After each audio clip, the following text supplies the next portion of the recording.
You're listening to the Soulless Minions of Orthodoxy, alternative DVD commentaries. Today, our film is from 1997. It is Batman and Robin. And I am very pleased to be joined by three guests, Mike and Damon from Geek Fight. Say hello, guys. Hello. Howdy. And also Derek of Tysto.com. Hey, how's it going? Well, thanks a lot for joining me for what is considered to be the most reviled, I guess, Batman film. But we'll get into that, how we feel about it. But if you'd like to watch this movie with us, we're going to have to go ahead and set up a sync point. And for me, that is about 17 seconds in on my counter clock. As you press play, you'll notice that the Warner Brothers logo turns into the frozen Batman logo, and then there's a text that pops up that says Warner Brothers Pictures presents. As that text fades away, press pause. So I'm going to give you a countdown, and when you hear me say unpause, we'll all do so together and watch the movie in sync. Okay, everybody ready? Yep. Okay. Yep. 3, 2, 1, unpause. A Joel Schumacher film. He's fabulous. Well, this movie is fabulous. I've always liked the title sequence on this. You know, the design of all this I thought was always pretty nice. Well, this is pretty much how Batman Forever opened, right? It was the same styling. I think this one just has the red tint that becomes kind of the secondary color of a lot of this because of Robin, primarily, I think. Yeah, as we're seeing these credits go by, Alicia Silverstone, you know, she was kind of the it girl. Yeah, Oh, she was Clueless, cute you in know. this. Was she? I mean, I like this logo. She was cute. Batman. This might have ruined her career. Because has she done anything since Batman and Robin? well, I think she's She the did one casualty. thing. She's the casualty. she did some Suiting up. I Fat always loved nipples, fat butt. Badass. that. Bad schlong. Very nice, very nice. This is gratuitous. No, but the best part is for Batgirl, the suiting up is so much shorter, and they don't show her anything. It's like, you want to see Bat Butt? Nope. Well, I think Joel Schumacher mentions that in his commentary. There was a controversy of whether or not to give her nipples. Yeah. Right. And I think the fact that they didn't is a crime. Well, here we go with the revamped Batmobile. Yeah, he goes through things a lot, and Alfred even makes a comment about this. Oh yeah, I always liked Clooney in this costume. I thought that this was one of the better Batman sculpts. I mean, I think he was able to move pretty well. The material had gotten light enough. I thought the headpiece actually looked pretty good. With the other actors, You know what I find weird about that, though, is that there's a little piece of the mask underneath his nose around his nostrils. yeah, that is odd. But one of the things is when I look at that, I don't necessarily think that's George Clooney in a mask. Whereas when I saw Michael Keaton, it looked like Michael Keaton, and Val Kilmer looked like Val Kilmer. This was the only time until recently that I actually went, oh, you know, that would disguise his identity. Otherwise, everybody else had too distinct a chin, perhaps. I don't know. Mm-hmm. Yeah, maybe Well, so. Well, before we really get into this movie, let's kind of talk how we feel about it, because most fan commentators that approach this really have nothing positive to say about this film, and that's one of the reasons why I wanted to do this. You know, despite the fact that this is a very hated movie, we do find, well, I do. I'm not sure how Derek feels, but we do find things about it that we like because of its camp. You know, because of its crazy visual style and its cheesiness. That's how I feel about it. I sense a joy in it. Yeah, I think it's got kid appeal, but it ends up being kind of embarrassing to people who loved it as kids. I never cared for it very much, but I also don't hate it. I think there's fun things and rather dumb and dull things. I mean, I really, really love this movie, and you know, not because it's a good movie or because it's faithful to anything that I really personally liked about Batman. I just think it is a lot of fun to watch. and I don't think it was intended to be taken as seriously as people took the Burton films. I think this was very much a cartoon brought to life, which is what people didn't want out of Batman, but that doesn't make it any less valid a choice. Yeah, I mean, you're right. I mean, that's one of the things that Joel Schumacher, I heard, said on set before he would do a take. He would say, "Remember, we're doing a cartoon." And this movie is a cartoon. It's goofy as all. It's a living comic book. Yeah, I mean, and it's the living embodiment of comic books that people would rather ignore, at least Batman fans in particular. But this I never understood how people could hate this, other than the actual problems with the movie and how it's boring and how things are just outright stupid. That's fine. Movies do that, but how you could hate the camp of this, but then still like the Batman TV show? Well, that's the weird thing. To me, it's the same thing. Well, I think I know why. I mean, that was back in a different era, and the Batman TV series, they're 25-minute episodes, and this is a 2-hour movie. If this movie was 85 minutes long, I'm sure it would be much more bearable. Because you and I were saying before we started this that there was long passages of nothing where it's completely dead. Yeah. There are long passages of this fight that are completely dead. Oh, come on. This fight is like 7 minutes long. Oh, you don't like that when he pops through the wall and look at the shape. Look, it's the Robin shape. Yeah. It's actually the Nightwing shape. I'm sorry. I find it interesting that this is Nightwing's costume now, basically. Oh yeah, it is. I mean, it is armored. It's good They costume. they got rid of the blue and changed it to red. So, this movie's impact. And actually, this is the first time Batman shows up cinematically without the yellow.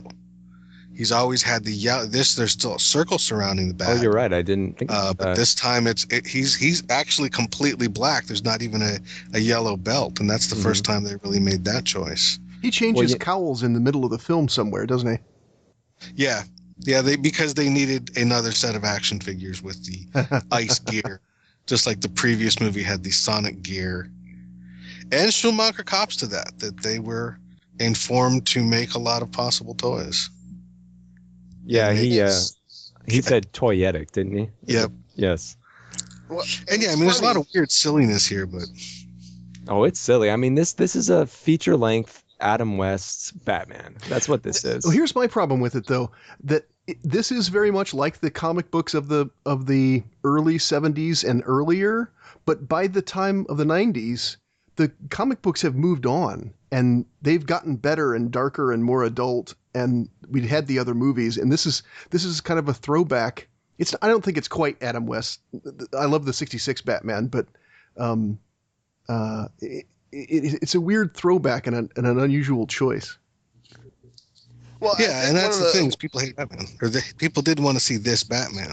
Well, not at all, because I've been watching Batman the Animated Series a lot recently, and they say they want it to be a cartoon, but Batman in cartoon at the time isn't being represented like this at all. Right. Like Mr. Freeze is not a cartoon character in that, and you take a character that's a very sympathetic character, one of the most beloved out of the animated series, and put him into a movie, and everybody got excited about it. Because if you think about it, before the animated series, before 1992, most people had forgotten about Freeze. He'd gone away completely. Animated series revives him, and then Arnold Schwarzenegger plays him, and he's horrible, but he's so great.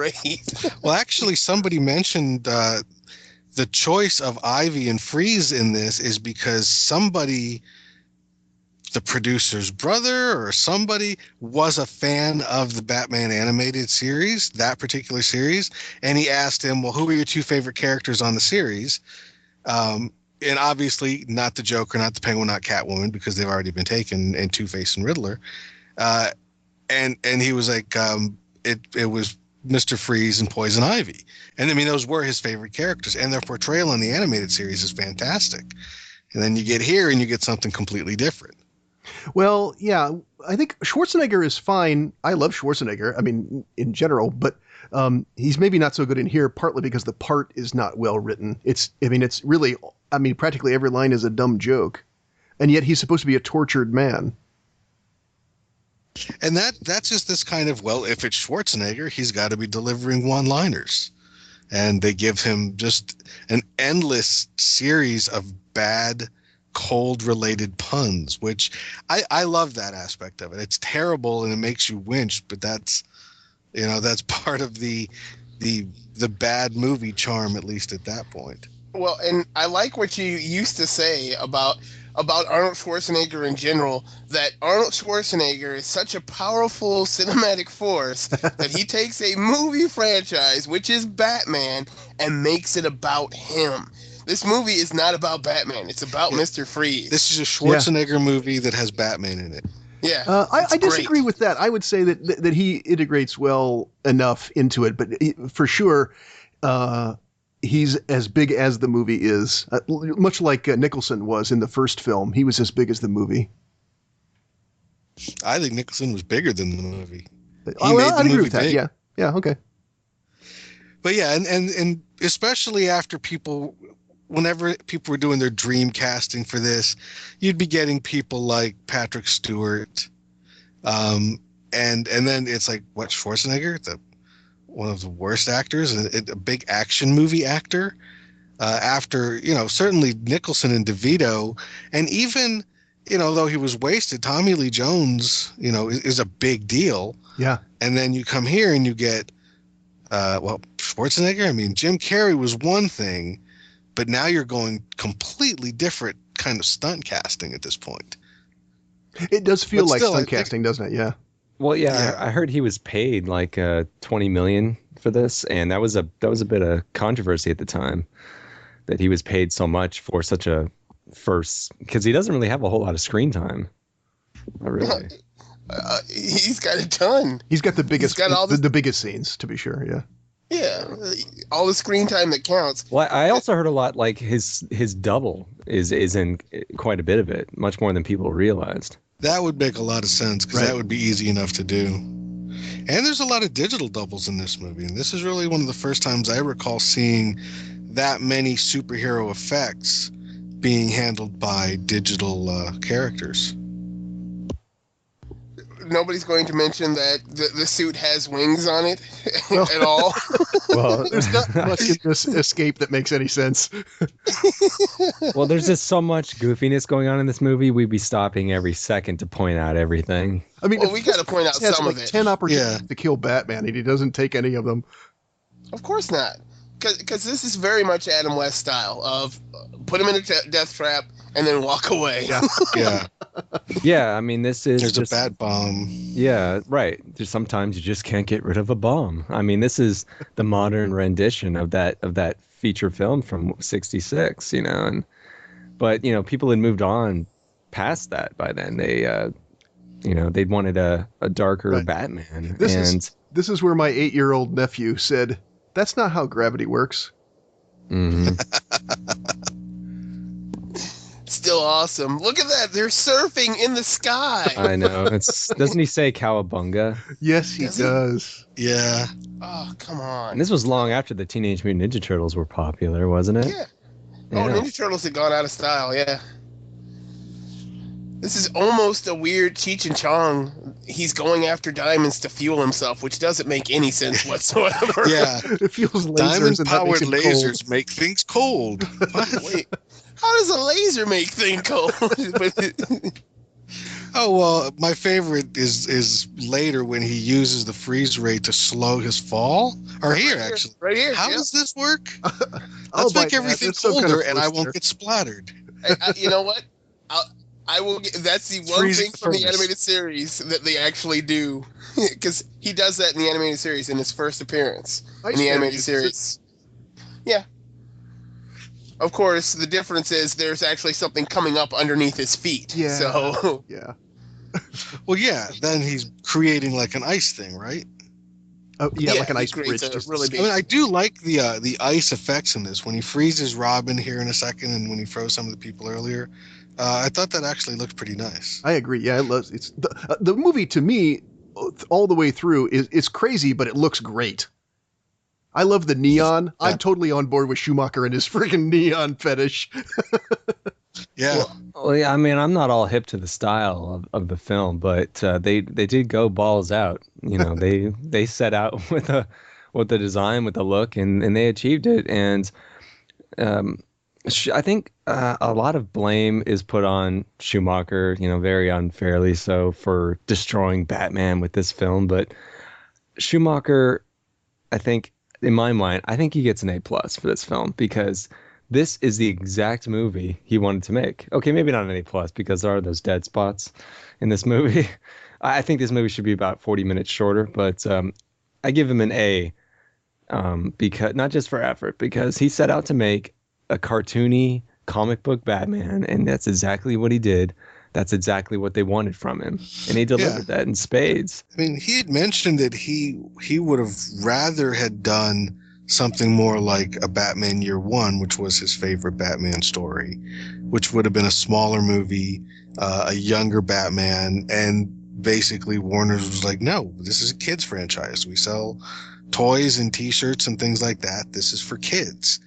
And, that was the flack that they got over Batman Returns with the level of violence. And then they lighten it up some and it makes a ton more money because they can get more licensing deals. And now, there was a lot of money riding on this movie. And that's, that's what they thought was going to put people in the seats. But, I think that, it winds up, it takes Christopher Nolan to kind of say that, or point out that people will respond to a well done, dark, realistic, gritty Batman movie. And that's the direction that I think people wanted after Burton, and they didn't get it.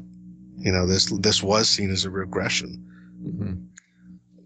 I mean, Huge regression.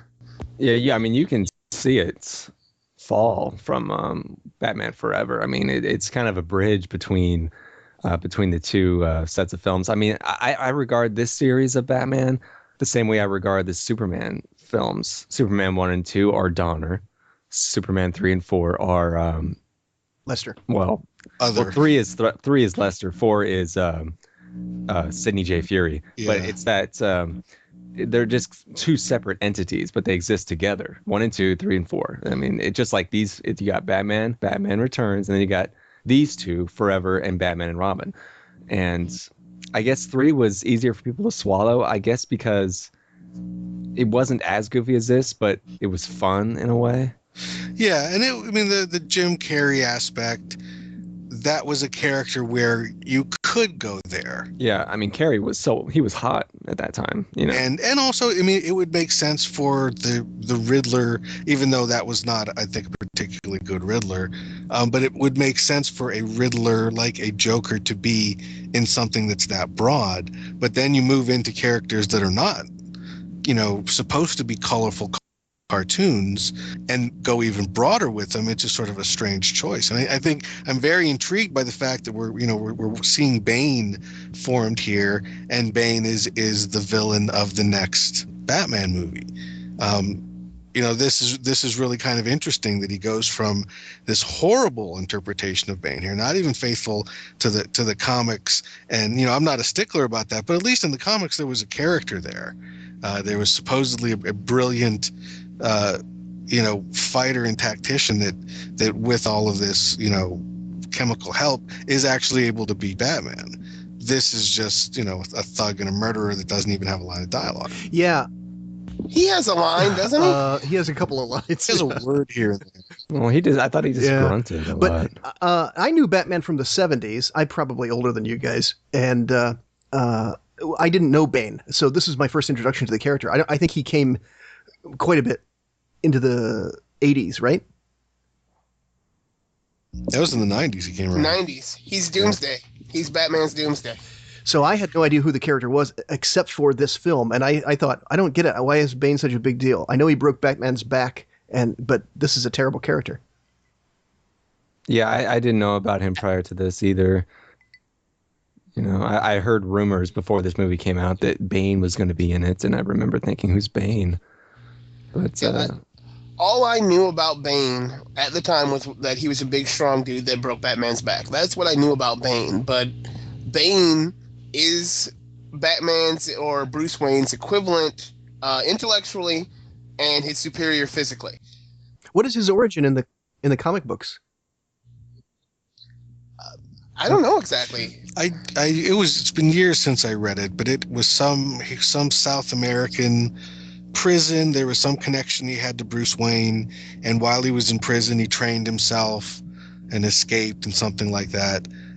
But yeah, so it was kind of a strange, sort of seen it before kind of origin, but it was for some reason he was driven to destroy Batman, and he physically and mentally trained himself to do it, much like Bruce Wayne did. So it becomes this weird sort of other end of things. But then he's hopped up on this Venom, which is like a super soldier. They even use the phrase super soldier formula in this. That just sort of pumps him up, and that's what makes him stronger than Batman. So I mean, I never really cared for the character that much in the comics, but it was never just this. It was never just a strong guy. So I'm intrigued to see what they do with him in Dark Knight Rises. Yeah, I'm excited, and I hate her because Poison Ivy. You mean you hate Uma playing Poison Ivy, or just because, Ivy herself? I hate Uma because Uma falls into the same trap that Tommy Lee Jones falls into. Yeah. Which is, I'm in a Batman movie, so I've got to act crazy. Don't get me wrong, Poison Ivy's crazy as hell, but she has most of her time she spends being sane until you do something to a plant, and then she gets a little nutty. So, but this movie, she spends most of the time being nutty, and I just didn't like that about her. See, I really like that performance. I thought that she really does, and again, she is doing an old Batman TV show performance. Right. She is going broad. She is playing the camp. I mean, she could almost be a Saturday Night Live sketch. Well, this guy's playing it. He's hamming it up. Oh yeah, and I love that. John Glover is his name. Yeah. He knows what kind of movie he's in, and I think he's playing it to a T. I'm intrigued by how straight Clooney does play it, though. He is a little dull. I love how this even got a little Batman logo. I think Clooney is a little dull in this movie. Yeah, he seems a little dispassionate at times. Yeah, but that just intrigues me that he's playing it so different than everybody else. Well, that's a good point. Yeah, that's true. Yeah, I mean the other Batmans, they always had this inner pain, and they base their character on that, but he doesn't seem to have that in this film. There is no distinction between how he plays Batman and Bruce Wayne. Everyone else plays them very differently. That's a very good point. But with Clooney, it's just the way he talks. I mean, this is Batman without a mask, and when he's got them, I mean, it's just there's not even kind of like the fake Bruce Wayne, but there's always this sort of real Bruce Wayne. But when he's this Batman isn't going to scare anybody. No. He gets up on stage to accept an award. This is not someone that's terrifying people in the night. That's true. I mean, I remember seeing this in the theater, and I remember thinking, wow, they're really grasping at straws for story when they're involving Alfred in the plot with this with this illness. I like Michael Goff and I liked his portrayal, but it just why? It's when did Alfred was he ever involved in any major storylines at all? Well, I'm sure he was. Yeah. I mean, they always kind of explained it as they were trying to create this sense of family. Now, I remember when my appreciation for this movie began, and this was right after the movie came out. I read this article in the Metro Times, which is a free local newspaper here in Detroit. And the review of this movie was basically breaking the movie down as a gay allegory. That's unfair. And it was, he's the elder gay man, the aging queen, which was the term that was used. Clearly the older gay man, the younger gay man,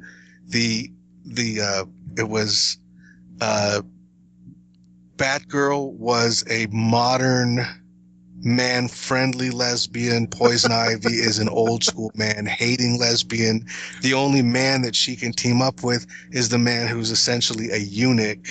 Holy cow! And actually, it lays it out. Where does Elle Macpherson fit into this? She's just dangling on his arm. She's the beard. and I'm reading this, going, "Oh my God, this actually could all be intentional. This could be real." By the way, there's a memory of Alfred when he was only 60 years old. He's 80 years old in this movie. Sorry, go on.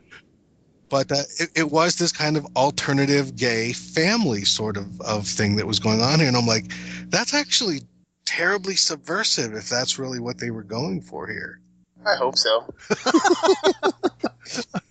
I mean, the long holding the camera on the cod pieces is kind of a hint. Well, yeah, I don't know why that's little. in there. Yeah, I mean, Schumacher's not gay, right? Is he? I thought he is. None of the actors are gay. I thought don't he was. Everybody in Hollywood's gay, aren't they? Yeah, isn't that the rumor about everybody? Yeah. Oh yeah, Schumacher is. This is a kind of a nice reveal for Poison Ivy. You know, Yeah. I mean, one thing I wanted to ask you guys, because I'm not very familiar with the comic books, so I'm not very familiar with the villains in the Batman universe. But I grew up watching the Adam West Batman, and so I was familiar with him from there. And I knew by this point, when they got to this movie and they had Poison Ivy and Mr. Freeze, two villains that I don't think I'd ever heard of. And I wondered, why do they keep using two villains? Don't they know they're not going to be able to make as many movies that they keep doing two villains a movie? Yeah. Isn't that silly? Don't you think it would have been wiser to stick to one villain per movie? I think very quickly became the flaw of the superhero movie. Yeah. Very quickly. Well, stick to two villains per movie because they actually get 3 or 4 stuffed into these things. Yeah, I mean, you got Bane in here too. Yeah, I don't know. Well, I didn't really count him because he's kind of a sidekick. And that's what kind of, I think, hurts just sort of structurally is you've got, you have to give basically her entire origin story. With Freeze, you start off with him already Freeze, and then you tell it, through, little watching a videotape of what happened in the past. But there's a lot of who this person is and what they do that has to be introduced. And you would think by a fourth movie, well, one, don't kill the Joker in the first one. Don't kill the Penguin in the second one. Yeah. I mean, I thought Batman Returns would have been much stronger if we had just had Catwoman as opposed to with the Penguin. I mean, the Penguin character, as portrayed by Danny DeVito, was fine, but his backstory I never found very invigorating in the mind. Catwoman, she's a very mysterious character. She's bad and good. What is she? Nobody really knows. She's always kind of played that divide. I think they were going for that with Poison Ivy a little bit too. You think so? I think with Batman Returns, there was just, I mean, and I think they're kind of even doing this now. Oh my God. Yeah, this is, I'm sorry. See, at this point, I look at this movie and I actually just watched that special that, recently because it's Christmas time. Sure. I look at this and I go, now, how does anybody not realize this movie's a comedy? Yeah. Exactly. Yeah. Yeah, like they were not trying at this point. I just, to me, this is one of those moments where I wonder if the actors come up to the director on set and is this really working, Joel? What are we making here? Have you ever heard Schwarzenegger's commentaries? No, Schwarzenegger was totally into this scene. I guarantee it. Well, he's only done a couple of commentaries, I've heard, but he loves crap like this. I heard he did one for Conan, and I know he has one on Total Recall. And Vivica Fox. I gotta give it to him. It looks like he really did shave his head for this. Yeah, he did. Yeah, it's not a bald cap. Yeah, he's kind of Dr. Manhattan-esque. A bit. Well, I'd shave my head for $20 million. He's got a big blue cock. He does have a big blue cock. Yeah, this was Vivica Fox was just had a little small bit, and this was, I guess, when she was at her peak, I suppose, and in terms of the public view. I mean, she'd done Booty Call and I think Independence Day, and so she was a name. I haven't seen her much around lately. Well, Freeze's wife is a Sports Illustrated swimsuit model, and Elle Macpherson's in this. Yeah. So they have like a few gratuitous hotties that'll get you mentioned on Entertainment Tonight. Bob Kane's wife. Really? Is it just me? Yes. I kind of always wondered, going to Batman Returns, if part of the reason for two villains isn't because, one with Batman was really sold on both Jack Nicholson and the Joker. I mean, the Joker is the ultimate Batman villain. I mean, you're kind of like, blowing your wad in your first movie. How do you follow that up? Mm-hmm. And then you can't get an actor that is as big as Nicholson, especially for so kind of suited to a role. So you go with two. You got two that are a little bit more than half of Nicholson, so that becomes twice as much. And yeah, the Penguin and Catwoman aren't cooler than Joker, but maybe together they have enough cool to exceed the Joker. And it doesn't work. It just sort of cancels out. I thought that the Catwoman would have been just fine. I mean, despite how the movie turned out, they did try to make a movie out of Catwoman. Halle Berry is Catwoman. They tried because Catwoman is interesting. That's why Catwoman's coming back. I mean, I think Catwoman is a great Batman villain. Absolutely, yeah. I mean, what a travesty Catwoman was. I think with that one, it just becomes at that point, you don't have an actor whose name is as big a draw as Nicholson would be, or you don't have a female lead that's really going to be that big. Yeah, I mean, Nicholson set that movie on fire. I mean, there was so much controversy over Michael Keaton being cast. People would say, "Oh, Mr. Mom is Batman," and when Nicholson got attached to it, that's when the movie really started to catch fire, isn't it? Cute. Yeah, she looks nice. Uncle Alfred in a little Catholic schoolgirl outfit. Yeah, she's 21 years old. Her uncle is 81 years old. How does that happen? And she that happens. He's her great uncle. Well, yeah, they've gotten a lot of flack because she has no accent either. No, but he has a picture of her mother, and that picture of her mother, we'll see later, is like from 1940. It looks like the 40s. See, this is a movie you're just not supposed to think about details like that. Exactly. Thinking about details in this film is a bad idea. Yeah, Why would you do that? You just gotta let it wash over you and warm. At this point, you're just supposed to go, she's so pretty. Let me ask you this question then. Let's talk about it generally. We said that this movie is kind of owned by Schwarzenegger in some ways. Isn't it the case that obviously The Dark Knight is owned by the Joker.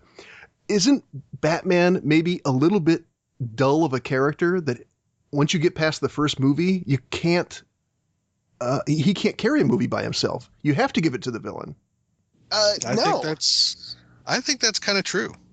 It actually isn't. It's just that Batman.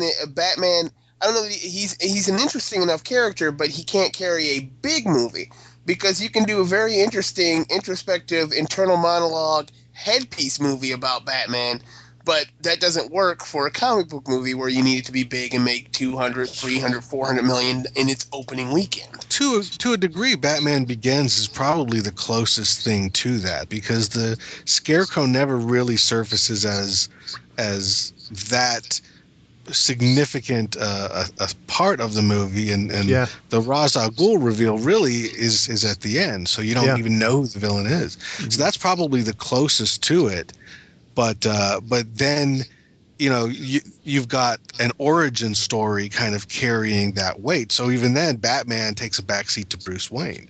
The title character, Batman, scary, spooky guy. I mean, once you know that he's a guy with high technology, you're not scared by him. Right. Maybe he's on his own. Playing him that way is not interesting enough. And so Bruce Wayne has to be the one that carries it.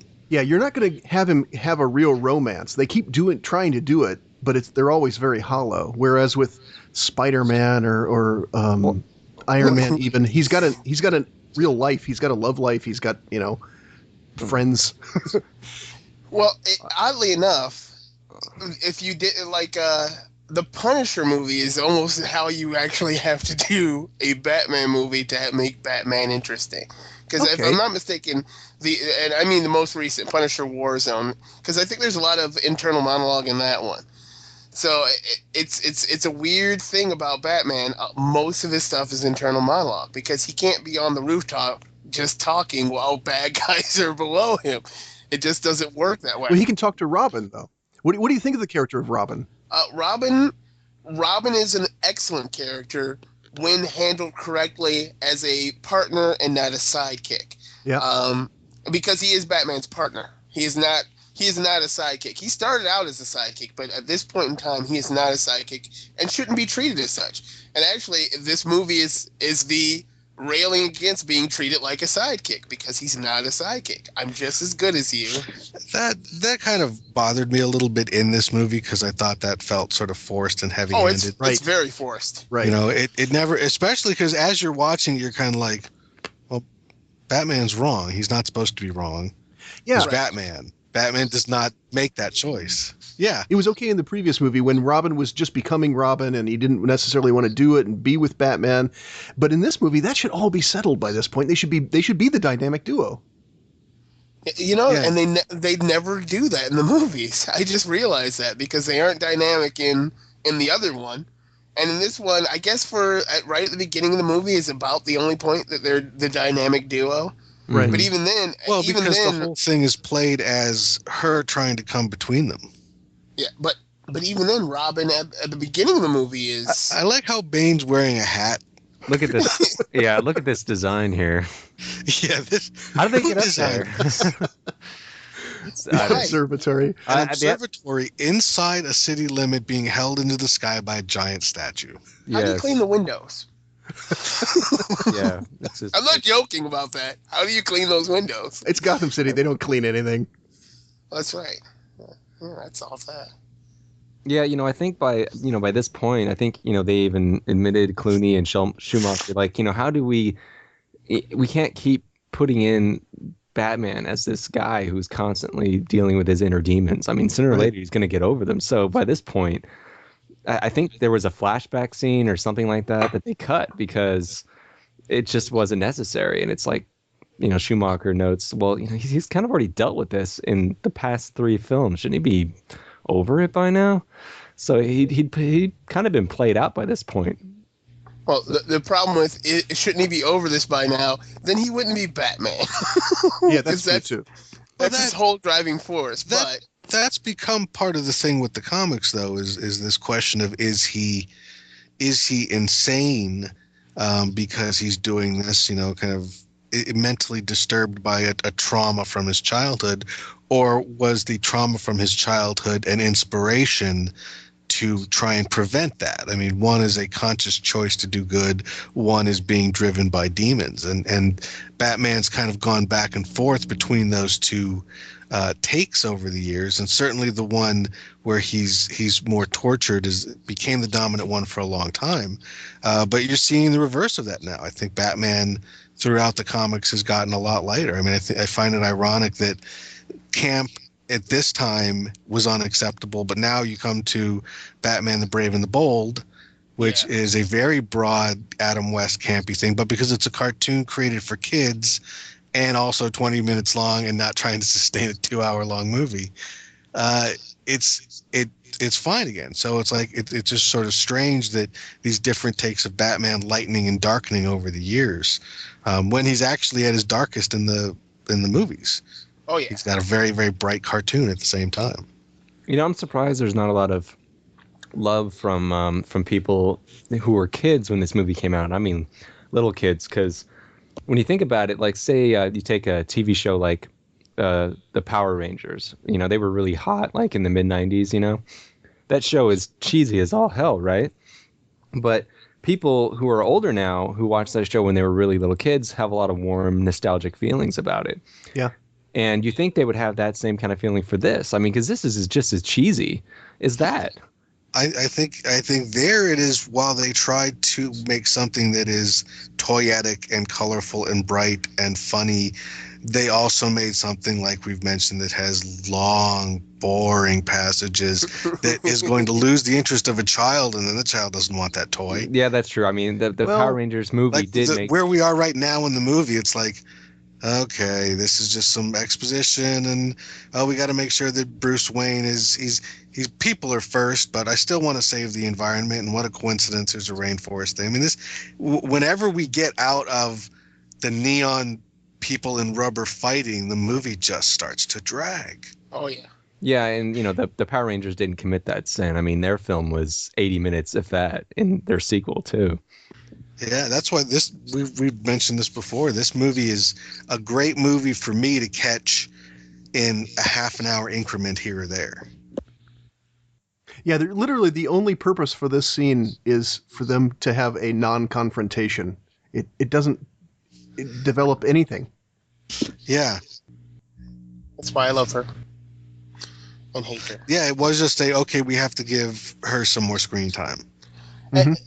And that's literally why I don't like her, because that's what they spend the movie doing with her, is giving her screen time, and there's no point for her to be there. She's completely unnecessary. If you pull that storyline out, the movie's fine. Like, if you just make it freeze, that could be well, good. if you pull that storyline out, then it really is a gay allegory. That's all that's left.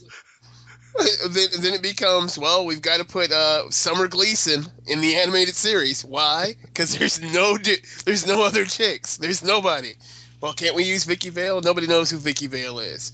Right. So yeah, but they have hot chicks all around. This is the swimsuit model? Yeah. Yeah. Okay.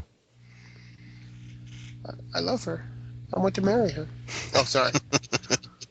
One more diamond. Ooh, One more diamond. Well, those both sounded good. I've never been able to do a good Arnold. We had a whole episode about Arnold. We got pretty good at it. That is a good episode. Yeah. It's a horrible episode. Her name is Vendela Curseborn Thormson. Now we're all just watching the movie. It's Now, see, this is a crazy scene. No, it's not a crazy scene. It's insane. What the fuck is this doing in the movie? And now a big neon jungle. And of course, This is the scene where Batman uses all of these people as bait, and many of them are almost killed. well, and also the only these are the only black people in the movie. A couple of them, there's no black people in this film. They're like, we don't need them. I don't think even the criminals are black in this movie. But I do love this. Oh, just a gala affair, and Batman's going to be presenting a diamond. Yeah, no big deal. Diamonds. They make the chief, what's his name? Chief Gordon. Chief Gordon such a tool in this movie.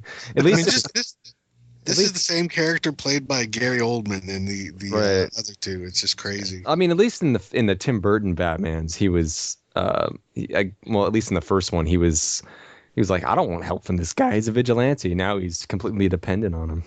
Well, yeah, I mean, this is very much the Adam West, the Batman Commissioner Gordon relationship from the comics of the 50s and 60s and the TV show. Yeah, very much so. Yeah. And this was just crazy. They show up in This is outfits. nuts. Yeah, I don't get the monkey. It's I don't know, because this movie, it isn't something you're really supposed to think about, but when you do start to think about it, it does. Why is she? What are with these costumes? It is a bit. Yeah. It's a jungle theme. What was the meeting like where someone said, wait a minute, she strips out of a big gorilla costume? Well, I'll tell you where that comes from. That's a Marlene Dietrich reference. Oh, Really? She stripped out of a big gorilla costume? Yeah, I can't think of the... I'll have to look it up, but it comes directly from a Marlene Dietrich movie. That's a strange thing to reference in a Batman movie. Oh, nipples. Oh, yes, her suit does have nipples. Her suit has nipples. That would actually be awesome if there was just a drinking game of drinking every time nipples appeared on somebody in this movie. And her wonderful dust. Her dust. That can pinpoint dudes from across the room. Mm-hmm. Oh. And then I like Clooney's reaction. That just kind of quick shake. Yeah, but what's his name? Chris O'Donnell really sold it. Yeah, he's like, oh, He's like, baby. oh baby, he almost orgasmed on stage. It's his best acting in the film.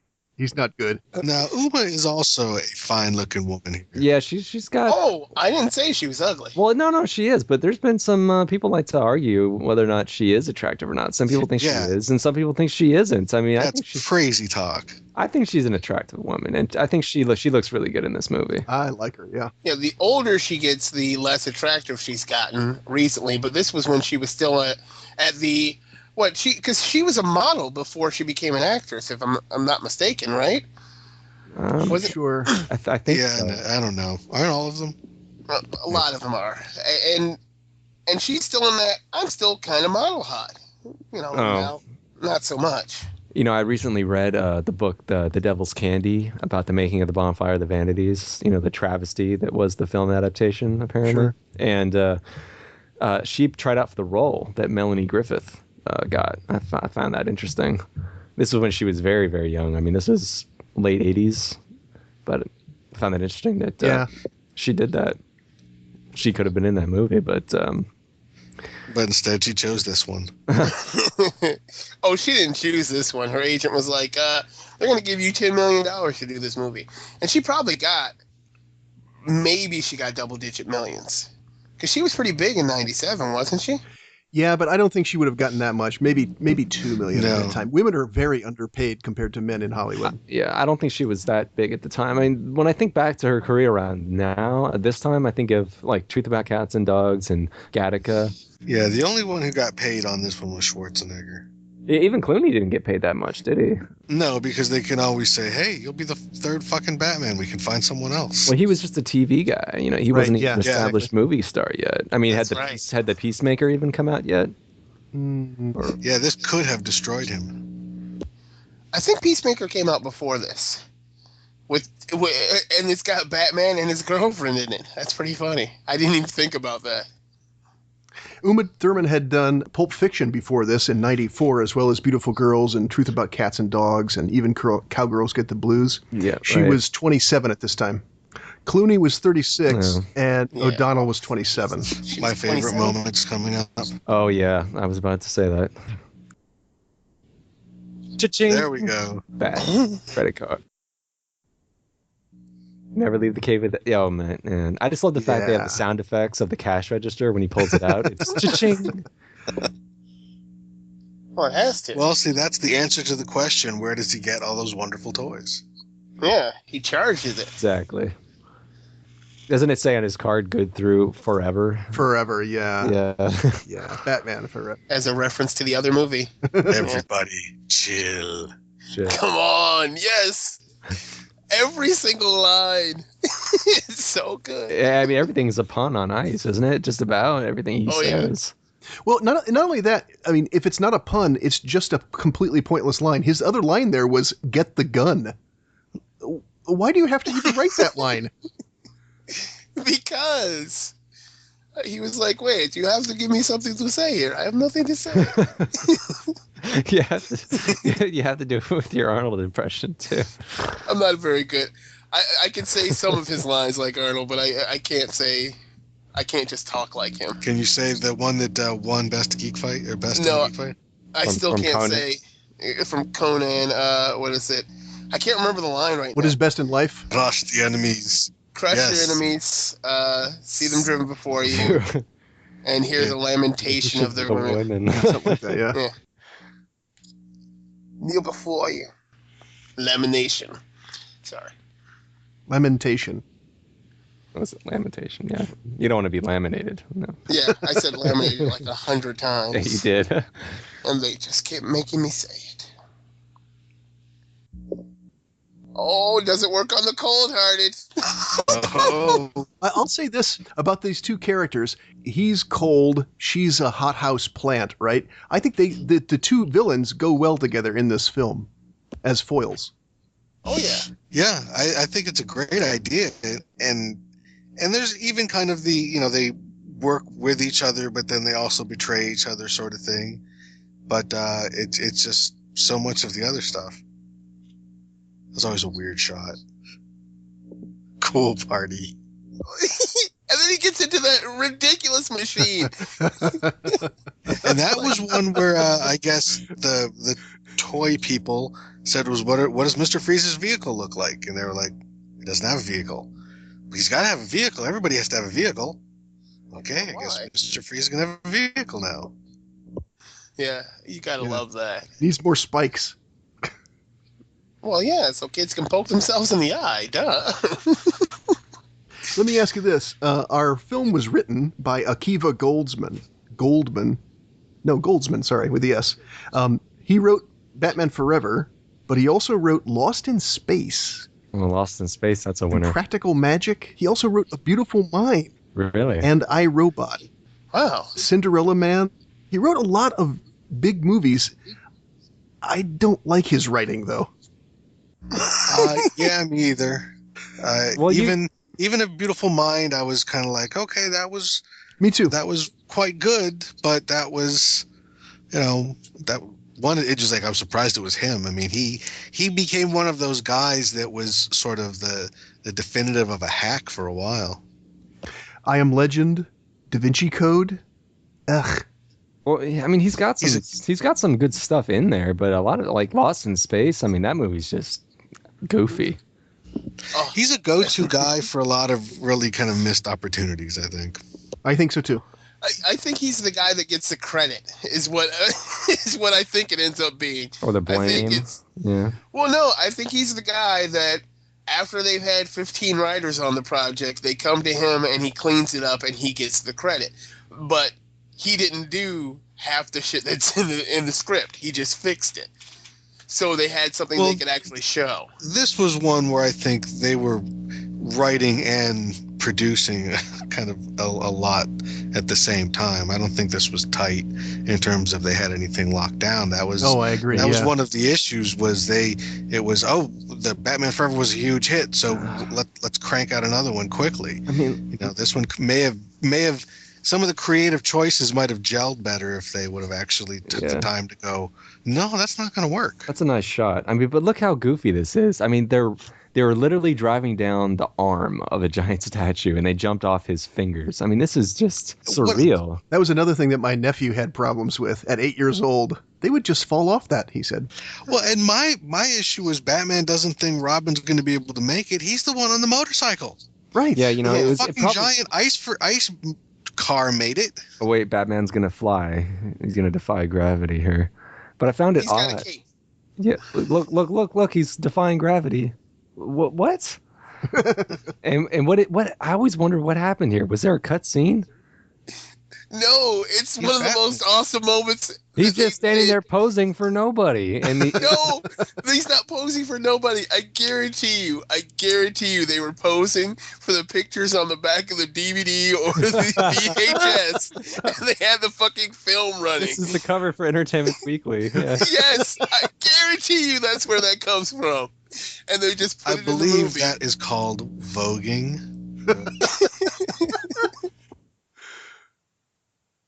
Yeah, this is where it gets pretty heavy-handed with the "you won't let me be." Oh, come on, Dick, you have to listen to me. It's my rules, my house.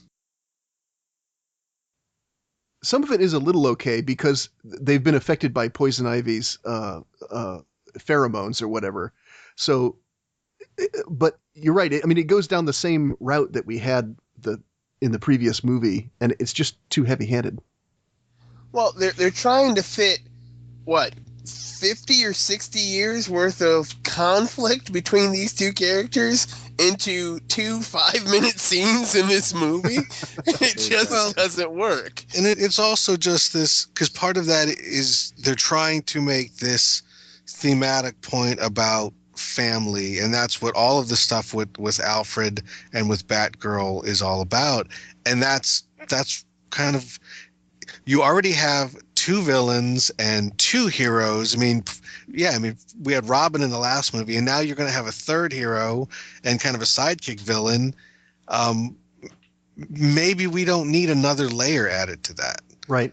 Especially a layer that winds up taking up so much screen time and really dragging things down. Like, this, maybe this is nice stuff, but at this point, you've got too much other stuff too many balls in the air. We don't really need this. Yeah, see, this is one of the dead spots we were talking about, Mike. I mean, okay, Freeze has been captured. Ivy is doing whatever. But look, they're sitting back, they're relaxing, that they have no worries. It's like, well, where's the danger now? There's nothing happening in this movie. There's no stakes. He's, there's like a tag off to now Ivy's story, and we're going to get the Batgirl crap.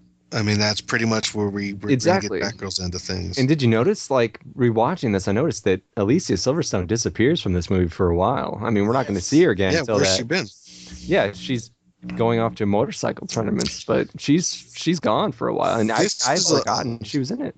A lot of what wound up being wrong in Spider-Man 3. I mean, that's when you really don't have... Some people have been able to integrate the 2 villains into one story, but when that fails and you basically just have 2 half movies devoted to different villains that combine somehow at the end, that's not good storytelling.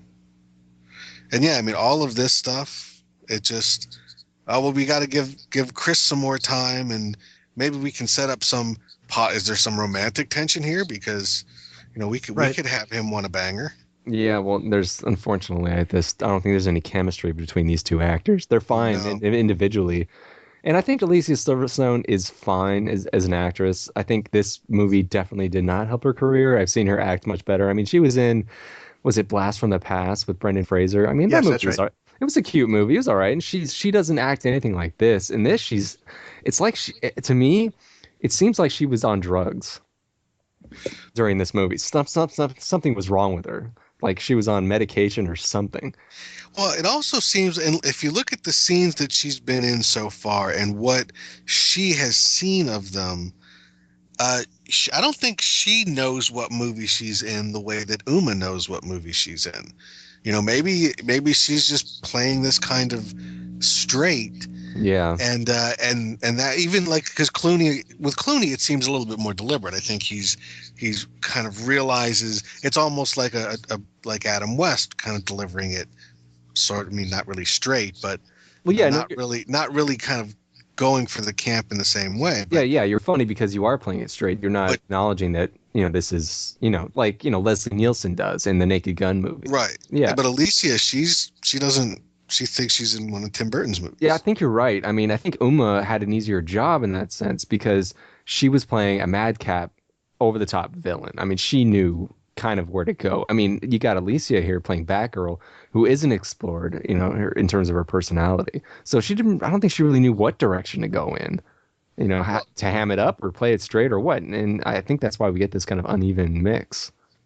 And then you also have the added problem for her, which is if she's looking at the animated series for Batgirl's a completely different character than what's written on the page for her here, and Batgirl's a completely different character compared to the 1960s version of Batgirl. So she's really in a conundrum, and that's why she's not in the film. But for 15 minutes, Mm-hmm. they And just get rid of her. And this is Jesse Ventura, isn't he? Yeah, we got two governors on screen. Yeah, that's funny. Again. What do you think of the tax base, Jesse? I mean, this is just so silly. I mean, they wheeled him in a refrigerator, and then they said you have to stay in the cool zone, and it's literally a beam of light coming down over the bed. And I just find it funny to think about the logistics. I'm like, well, how does he go to the bathroom? I don't see a toilet. No, I mean, seriously, it's just like, shouldn't they? I saw a sink, but I didn't see a toilet. He doesn't need to go to the bathroom. Okay. Because, he's got a cold heart, just like he said, right? Isn't that what? Cold-hearted people don't use the bathroom. Right. And what the hell is this crazy Dayglow gang? Yeah, I found this odd. I couldn't understand. They had this is like a callback to Forever. They had that crazy neon gang back then, but this is just way over. I mean, if that was 100%, this is 1,000%. This is just weird. I call it bold-ass Gotham criminals. That's what Gotham is full of, and that's why they need a Batman. Just crazy motherfuckers. Yeah, Yeah, I mean, yeah, you know what this is? All these colors in this movie. This is Batman in Dick Tracy. You guys remember that Dick Tracy movie with Warren Beatty? I mean, that movie was beautiful. Cinematography, the set design, it was great. That's exactly what Dick Tracy should look like on screen. And this is just like Batman fighting in whatever Dick Tracy's city is.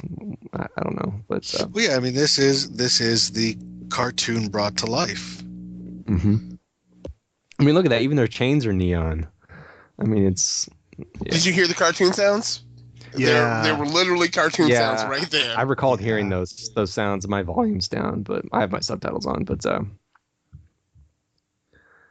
see, what is she? What is she just finding a lair for herself? Is that this whole sequence? Okay. And it's a Turkish bath because she needs the heat. You see. Yeah, it's all logic. It's all logic. Yeah, I mean, there's, the villains or the protagonists finding their lair can be interesting. I mean, I remember Blank Man's discovery being more interesting than this one. It was. That just kind of goes to the, this is just like a checklist of what's supposed to be in a superhero movie. Mm-hmm. We've got to have the origin story. We got to have a lair. We got to have funny one-liners. It's all very script bought, which I think was common with a lot of Goldsman stuff. Is it just there's ideas, but not a lot of real logical connective tissue sometimes. Yeah. In his defense, his most recent stuff is writing a bunch of episodes of Fringe, which is a good show. Well, the guy has had a successful career, like him or not. I mean, True, and again, he delivers what he is asked, and he's brought back to do that multiple times. I mean, it's a lot of times even the people who write stuff, especially when they see it on screen, just kind of go, "Oh, good, I got paid. I don't care." Yeah, I mean, I can't lay claim to anything. I mean, but look at Akiva Goldsmith or Joel Schumacher. People don't have a lot of great things to say about them these days, but they've had careers. They've accomplished things. They've put movies out. They've made movies. That's not an easy thing to do. And to have a sustained career in Hollywood, that's almost impossible. That's harder than winning the lottery, you would think. So the fact that they accomplished that, I mean, even Uwe Boll, who we were talking about before we started this, at least he's out there making movies, doing what he wants, despite the fact that nobody likes them. So, yeah, I think you give him too much credit. I think that once you get into the movies, you can be terrible at your job, and because of I think even if once you get your foot in the door, it's hard. Yeah. Think about that. Well, certainly, that's true for actors. I'm not so sure about directors and writers. I think that once you have one hit, people imagine, well, he's going to recapture that somehow. He knows what he's doing. And God forbid if you have two. If you have two hits, you're set for life. You don't have to do anything. And look at M. Night Shyamalan.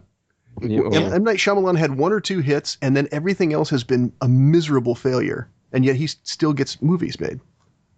Well, yeah, isn't he... I didn't think he was going to get work after The Last Airbender, because I heard that was a really bad movie. But I guess he's making another one. In the end, it's going to be about how much money they generate, not about the reaction. And Signs made a ton of money. Right, true. So it's a good point. That buys you like 3 more flops, and then maybe you can stretch that into 1 or 2 more. I've not heard his name attached to anything after Airbender, and there's so much of this is just, hey, this dude's my buddy, and someone's going to cut him a break. But yeah, it's Schumacher had continued in a career after this. I mean, even though he's mocked for this, he can still keep working, and this didn't make a lot of money, but maybe stuff that followed this up made enough. Mm-hmm. I bet they made plenty of money in the merchandise. True. Yeah, rarely does something this big lose money. It did. I mean, it did turn a profit. I mean, you always got to factor in the overseas gross, and this movie did make a profit theatrically, but certainly not enough to be invited back to do another one, because that's the other thing, these are expensive movies. A lot of times someone like Schumacher doing a smaller budget movie. Was that a Clockwork Orange call there? Yeah, I think so. Yeah. Okay. The Droogy Droogs there. Yeah. And this just whole, I don't know. I don't. Coolio. Yeah. It doesn't he have a cooking show now? Does he have a cooking show? Somebody sent me I'm not kidding. Somebody sent me a link to a video on YouTube, and he has a cooking show. I'm not serious. Yeah, it's like cooking with Coolio. No, I'm just no. There's no cooking with Coolio. What's funny is he went from here to Daredevil. He was in the director's cut of Daredevil. You're right. Yeah, that's right. What happened to him? Don't go see comic book movies with Coolio in them. Mm-hmm. Well, I think Daredevil is a bit stronger than this film, I guess. The director's cut was better. I've heard, yes. See, look, man, it feels like it's taken forever to get. Yeah, we're like, where the fuck has Batman been? And it's like, oh yeah, Batgirl's in this movie? I forgot. So yeah, that's where this is just all over the place. Too many things that we have to kind of get jammed in here. Well, and you know what part of the problem is? That these scenes, they only do one thing. The only reason for that Poison Ivy scene was to establish her lair. She wasn't doing anything else. The only reason for this scene is to establish that she's a girl who wants adventure. It doesn't do anything else. Yeah, you're right. It's just that. It's nothing else. I mean, I've heard Lucas say things similar to that. When you're doing a scene, an expository scene, you want to do multiple things at the same time to keep the audience engaged, to move the story along at a faster clip. But with this, you're right. It is just this one thing. It's just, yeah, she's adventurous, and that's it. And who cares? I mean, this sequence isn't even remotely interesting. I mean, Right. I'd rather watch Too Fast, Too Furious, or Tokyo Drift, or whatever those movies are called, or Biker Boys. I mean, Yeah, what they kind of missed from the other chase scene is not that people who are going to be watching this movie want to see a chase scene. They want to see a Batman chase scene. Right. If it was a cool Batman chase scene. If this was the Batmobile chasing, something, not that stupid freeze car, but something else, that would be cool. But this is just a race.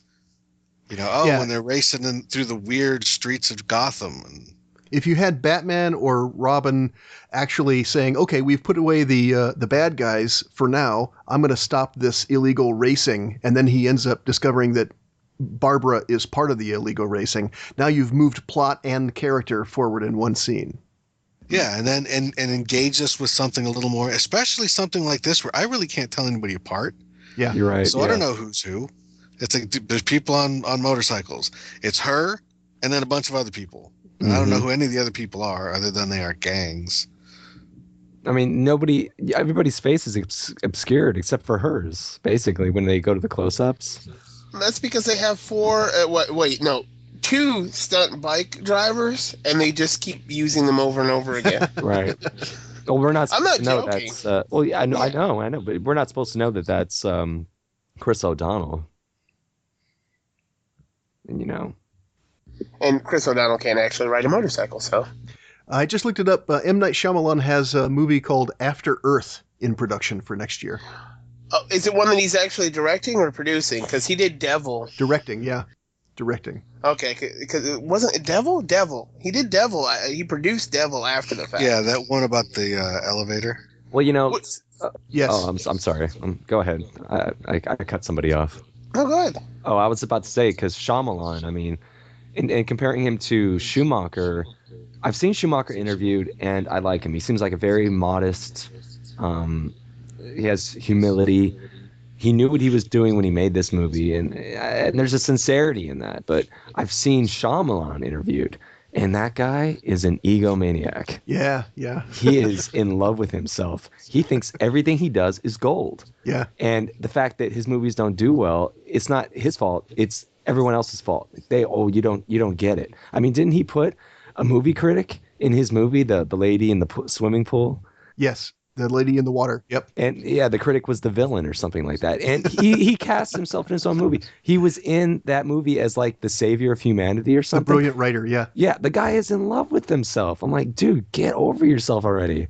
You put your pants on one leg at a time like everybody else.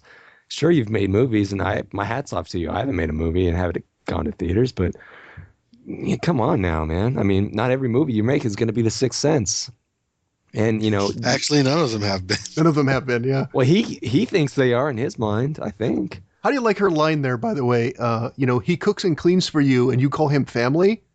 Yeah, that's what a family does. Yeah, sort of.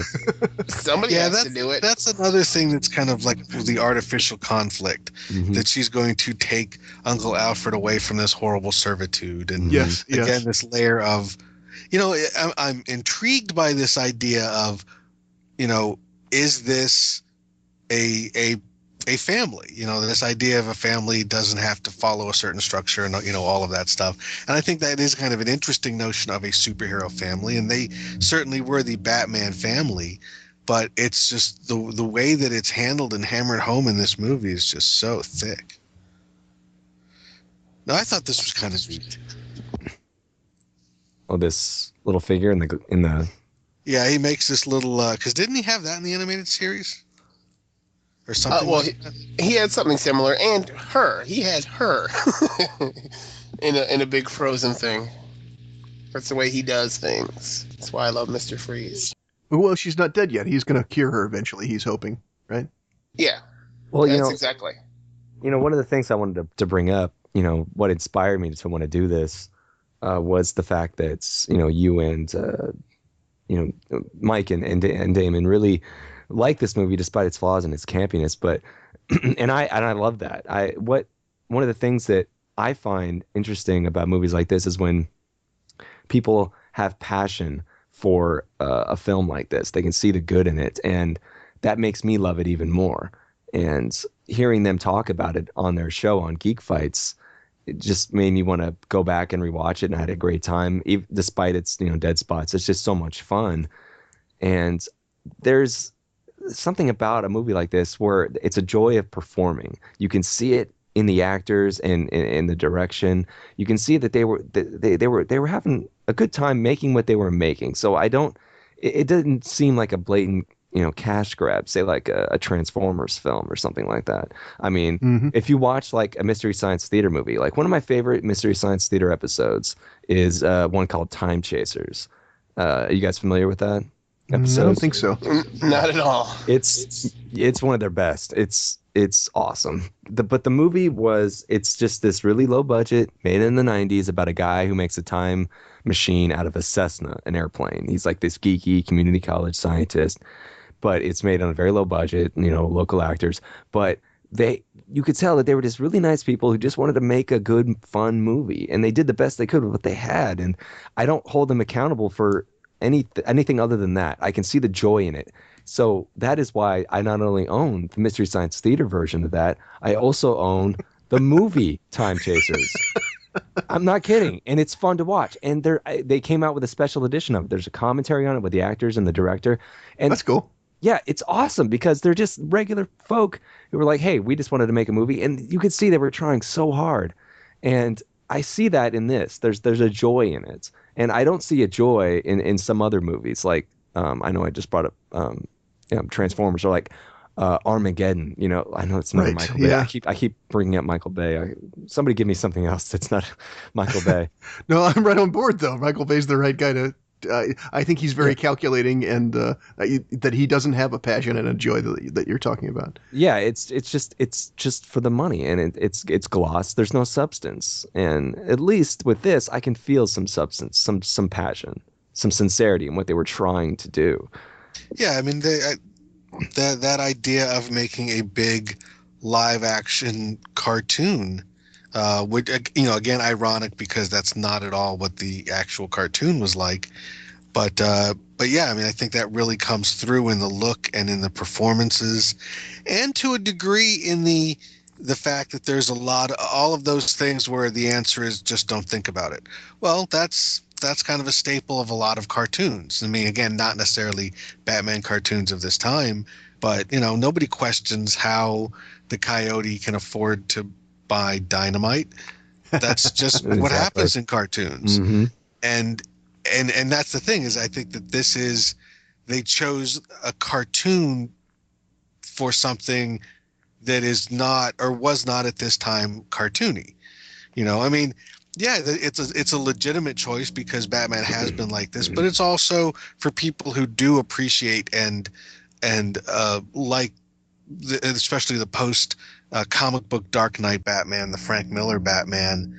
A lot of people thought this was kind of insulting because it was going back to the, hey, look at this, comic books are for Yeah. kids. I mean, and a lot of comic book fans hated that. yeah, it's not as like Batman hadn't existed in this form before. I mean, he's been in different incarnations, correct? I mean, in different kinds of forms. Oh yeah, Yeah, so Batman's one of the most pliable characters in fiction. well, I think, okay, we were talking about this before we started, and I think why people were so offended by this is because they held these movies up, particularly this one, to the standard of the Michael Keaton Batman. And when you go back and look at that movie, when you actually look about it, not just remember it, if you go back and watch it, it's not that great, really. I agree. It's not. It's okay. They did okay with what they had. And the same goes, well, some prefer Batman Returns over the first one, but to me it's kind of apples and oranges. But those movies are remembered actually very well, but when you go back and watch them, they're just not that stellar of a film, really. So I think they were holding up to that standard of memory and nostalgia for something that wasn't all that great to begin with. I think people were just so surprised that it came out so well because people were afraid it was going to be Adam West Batman. You remember when in the original Batman? Oh yeah, yeah. I would say that the first two Batman movies are good, and these are not good. I will say that. I think the first two are good. They're just not as good as I remembered them. But that's, a lot of that is context. And certainly the first Batman movie got a lot wrong, but it got so much right in terms of the tone and the feel and some really interesting choices and ways to, I mean, I still think, Michael Keaton is a great idea. Well, he was a good actor, and he could play the part the right way. Sure, yeah. Yeah, I mean, it was not the obvious choice for Batman, and that's what I liked. And even, when you get to something like this is not an obvious choice to go back and take him back to a very campy place. But I appreciate seeing things like that. It just, the other problems with the movie and myself, like I love the Batman TV show, but not nearly as much as I like things like Batman Year One and The Dark Knight and The Killing Joke and things like that. I mean, that is my Batman, and that's the Batman that I prefer, and that's why the Nolan Batmans are so considerably more satisfying for me. But I'm not gonna hate this movie because it's not that. There are other problems with it, but again, this is really kind of a strange suit. The more that I kind of look at that, how these really are these strange sort of male nudes, which is very much like a comic book costume, but really kind of getting away from the utilitarian stuff in Batman Returns and in Nolan's Batmans. Right. So, look at this. We're finally getting back into the plot here with the battle between Freeze and Ivy and Batman and Robin. But even now, the pace is just so slow. Because we're working on that McGregor syndrome subplot. Yeah. Yeah, it's lost so much momentum. It's just really struggling to pick it up again. And this is another area where it's like what they start doing and talking about doesn't make a lot of sense. When you get into that, your 8-year-old nephew realizes that can't possibly work. And yeah, in a cartoon you can get away with that, but I think that's harder to you can try to do that in a live action thing, but they have not really pushed it that far. They're trying to do like a Super Friends cartoon, which when you look at that, you knew was stupid. Yeah. Well, why do you think that this movie failed so strongly, and then he had the Fantastic Four, which is pretty goofy as well, and that movie was a hit and it got a sequel? Well, I'll tell you what, though, a lot of these movies live and die on the previous film, and I think that audiences looked at the previous film and said, okay, I'm done with this. So they didn't go to see this film. Whereas with the Fantastic Four, they thought maybe it'll be good. It's the first one of the series. Maybe this will be new and fresh and good. And I think that, I don't know how well the second one did, but I think that a lot of these series films live on the reputation of the previous film. Yeah, that's a good point. Yeah. And I think there's also like this, the Fantastic Four didn't make more money than this. It just cost considerably less money than this. Oh, really? Yeah. And this had a huge marketing campaign. Oh, yeah, it was everywhere. And that's kind of one of the big problems is when they get a movie this big, because this was big, huge, expensive tentpole movie. Yeah. And they spend that much money on marketing it. It's gotta be huge.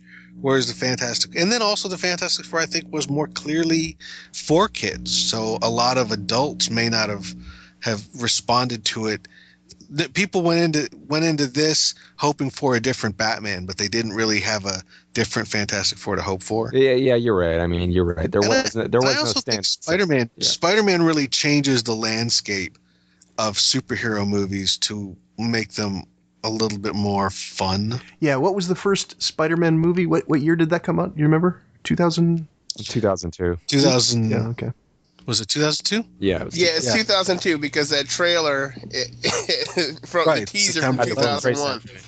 Oh, right. Yes. Yeah. And yeah, I mean, you get a totally different kind of longing for a classical hero, whereas this is still the 90s. We're heading towards the millennium at this point. We're heading towards the great dark apocalypse that didn't happen. So, Yeah. I think the darker heroes were a little bit more what people wanted. Yeah, I think you got to go back and look at this movie in that context of the era, because people now have the Christopher Nolan Batman, and that's a completely different style. But with this, you got to think back. I mean, I remember in 1989 when Batman came out, I was, I don't know, maybe 7 years old or something. And that movie was huge. I mean, it was huge. It was everywhere. Sorry, which one? The first Batman, 89. Yeah, okay. That movie was huge. And there hadn't been a comic book movie like that. I mean, not to my knowledge. And that movie was everywhere. And so, I mean, that really kickstarted that whole, big comic book summer franchise thing, really. And so, this movie did have a lot to live up to. And now it's even, I think, looked upon even worse because of Nolan, because of the realism and the darkness that he brought to this new Batman franchise. Let's remember, too, what else came out in 97. We had Titanic. We had the second Jurassic Park movie. Starship Troopers. Men in Black. Mm-hmm. The Fifth Element, yeah. Well, this movie put a nail in the coffin for not taking your comic book material seriously. After this, you'll get Blade and X-Men. And then when you get to Spider-Man, again, you're lightening it, but you're not kind of saying, hey, this is some crazy, silly stuff. I mean, that earnestness is there. The way that I think it was with, like, the first Superman movie, which by the time you get to the third movie devolves pretty much into this, into, hey, we're doing a comic book where it doesn't have to make any sense. Yeah, I mean, I think 3 is the most criminal, I mean, of the Superman films. The fourth one, to me, I like, because they were trying. I can see the effort behind it, and it's not too long. It's like an hour and 25 minutes. But they were really trying to make a good movie. They just didn't have the production. They had good aspirations, and good intentions. And I think that's the same could be said for this. Despite the fact that it was, supposed to be a big tentpole studio movie. Yeah, I mean, this... So somebody go Sorry, ahead. I love that. Yeah, it's good. It's my favorite. Why did it turn to dust? It's sublimated, I guess. And I love that. Oh, it should have been an icicle. It looks cool, though. Yeah, that's why.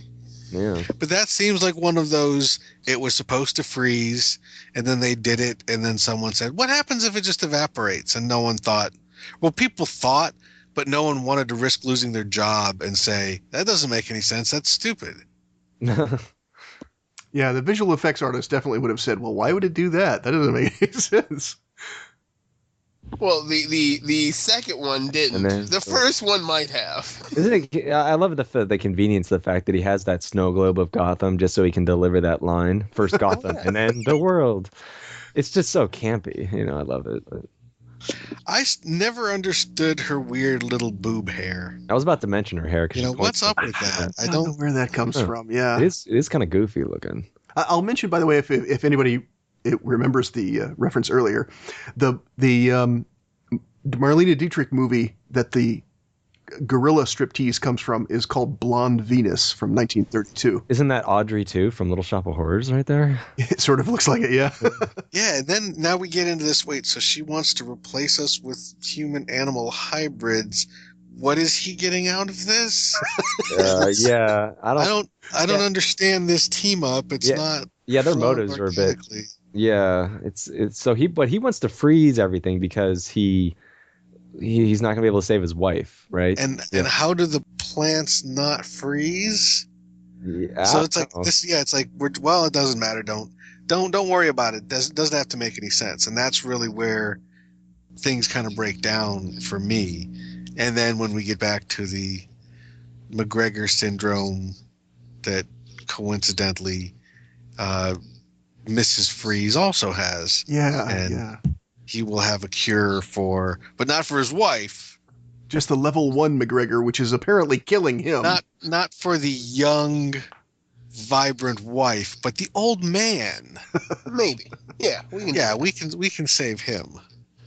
Another thing I actually dislike about Ivy in this picture is she had that thing in a glass case and she like kissed at it, but Poison Ivy loves her plants. That thing would have been out walking next to her. That's how Poison Ivy operates, and to wall off a plant is against the code of Poison Ivy. Oh, that's and you fair, could have yeah. played. You could have played that up in this movie, and they do from time to time with vines, with tentacle porn stuff, but that's about it. I miss it. Uh-oh. More gay fighting. Yeah.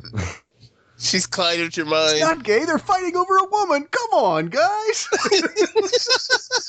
That's the problem. She's coming between them. No, Coming between them, yes. no, she's not. She's just watching. Yeah, you know, I like the fact that they tried to expand Alfred's character here, but every time they go back to him, it really drags the pace of the movie down, and the pace of the movie is already down. I mean, they really need to pick things up. And then this gets weird. We're gonna give you the disc that she cracks and finds out everything. Yeah, she cracks the code. Yeah, I'm not going to mention it, but I've actually prepared an entire suit, like an entire persona for you. So basically, Alfred is the one who puts together all the bat suits and weapons and the all cod that? pieces and the bat butts and nipples and stuff. Yes. Yeah. So, you know, if he had become a weapons manufacturer instead of a butler, this would be a very different story. You're right. Well, He'd be he fucking just- Iron Man, dude. He'd be Yeah. Iron Alfred. He's Iron Alfred. Iron Alfred. Pennyworth Industries. Mm-hmm. He's kind of like the character in Christopher Nolan Batman, played by Yeah. What's He's, Freeman. Morgan Freeman. Yeah. what's his name? Lucius Fox. Yeah. Yeah. And, you know, this is one of my weird nitpicks. And throughout the movie, all these things that don't make sense. But one of the things that really bugged me about the movie was you can't really put an observatory in a city. They have to be kind of far away from light pollution. Of all the Yes. things, and that's the one That's thing one that of the things bothers you. that kind of sticks out. I'm like, well, this is not accurate. Yeah, I could buy an observatory on top of a giant statue, but you know what? It doesn't belong in a city. I agree. A giant statue out in the hills, that's fine. But no, there'd be way too much light pollution in Gotham City to get any kind of a decent read on the stars. Yeah, I can buy a guy who can only exist in the cold, and yeah, his wife is in frozen suspended animation, but yeah, that can't buy it. And this was just kind of stupid here. Oh yeah. I kind of like her look, you know, when she's nerding it up, quote unquote. Oh yeah. I kind of I like that look on a girl. This entire moment is completely unnecessary. She doesn't really need his key to get to the bat signal and everything. Well, yeah, they know it's on the top of police headquarters, right? Yeah. I mean, even if you don't have to ask them that, you can just follow where the spotlight's coming from. It's not that hard to do. That's kind of the point of the bat signal. Yeah. Did you know? I mean, you're right about Clooney and the way he expresses. He doesn't really express anything. Do you see his face right there? Right, yeah. Yeah, there was barely any reaction in his face at all. He's really He playing does this it. quick shake off. Yeah, he's really playing it kind of stiff in a lot of moments in this movie, which is surprising He's mostly playing the emotion of handsome. because he's a much better actor than that. He plays that Yeah. very well, though. Oh yeah, He's still my favorite Bruce Wayne. Really? I love him as. he Oh does yeah, look good. Yeah, I love him as Bruce Wayne because Bruce Wayne to me should always be a happy playboy without any psycho things. Like that is a guy that you would not suspect goes out at night as Batman. True. Now I'm thinking of a much darker Batman, but as you just don't suspect Bruce Wayne, that Bruce Wayne. But the what's his name, current Batman, Christian Bale. Christian Bale's. Just go back, watch American Psycho, and then just paste Batman on top of it. That's his Bruce Wayne. Bruce Wayne is a little nutty. And I understand that he's going to be a little nutty, but you really do need to play up the happy playboy just a little bit more and not fake happy playboy. Yeah, true. Yes. That's where Bale fails for me too, yeah. And then just this, okay, let's steal the bat signal.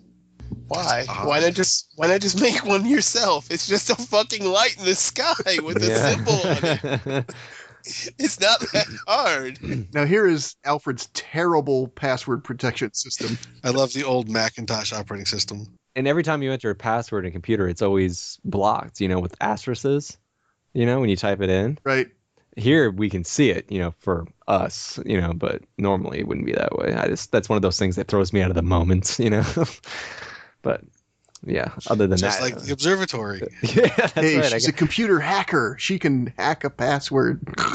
I guess there are little things that do bother you, despite the fact that the movie should bother you altogether. Yeah, I see what you mean. Well, you know what it is? The willing suspension of disbelief is applicable mostly to things that are outside your personal experience. And the closer a story gets to your personal experience, the more you are going to expect it to reflect your personal experience. So that's why we have problems with things like the observatory that we know about personally, whereas, crazy alien supernatural science or whatever, we don't know how that works exactly. So maybe it works like the movie says, and that's what you can accept. So I if I were like a chironic or a freeze ray specialist, I might have more of a problem with that. Oh, absolutely. If I was like a cryogenics guy, and be like, the freeze ray really wouldn't function like that. Yeah, I was watching Men in Black with somebody, and you get to the very end of Men in Black, which has the craziest stuff in it, and somebody fell out of a tree, and the person said, oh, she'd break her back doing that. Like, because we've all, you've all have a tree experience, and it's just a moment that takes you out when you go, oh, I know that wouldn't work. And yet all the alien stuff is fine. Were they just making out there? It was he got in pretty close. That was a neck kiss. That wasn't like a kiss on the forehead. You should have given him a kiss on the forehead. That was like they were necking. Oh, password time. See, doesn't she look a little medicated in this movie? Like something. Yeah. She seems a little like low on energy or something. Like when you watch her in Clueless, she's vibrant and just popping. You know what I bet? I bet what happened was, oh shit, we've got to reshoot everything that you've already done because it was horrible. So let's redo all of this stuff. Love Peg. Peg. It's great to go back and watch movies with computers in them. Because just the well, yeah, they date the movie. Oh, horribly! Like you have no idea. Just go back. All the Batman stuff with the Bat computer is kind of like, oh, look, the computer's really big. Why? Like, because just the little small technological leaps that we've had, but they're gigantic leaps when you go back 10 years. Mm-hmm. Like the iPhone is an amazing piece of technology that most people take for granted. But the fact that you can shoot a movie with your phone and then put it on the internet and then listen to some music with it, it's crazy. Mm-hmm. I'm always blown away by watching Blade Runner now, because there's a lot of video screens, but they're all tube monitors. Oh yeah, I'd just be like, I heard that they're not gonna have tube monitors. Yeah. 2013 or 20. Yeah. I get the same way with like Star Trek movies. Like they'll have CRT monitors. I'm like, wait a second. But we're joined by Mr. Schindler in progress. How you doing? Hey, sorry guys. You would never believe how pissed off I am at myself right now. All week long, I thought we were going to be doing this on Thursday night. Went out and bought this frickin' movie and then watched it. Oh. Preparation for tomorrow. Mike, your volume's a little low. Yeah. Can you guys hear him okay? I'm having trouble. Just barely. Hang on, how's that? Okay, there you go. Sorry. You're up now. Yeah, we were wondering where you were. Yeah, I'm sorry. I hope I didn't make you guys wait around for me or anything. Yeah, well, we waited for a little while, but we we had to get the ball rolling. But we're if you want to catch up with us, But we're willing to sit through this again. oh,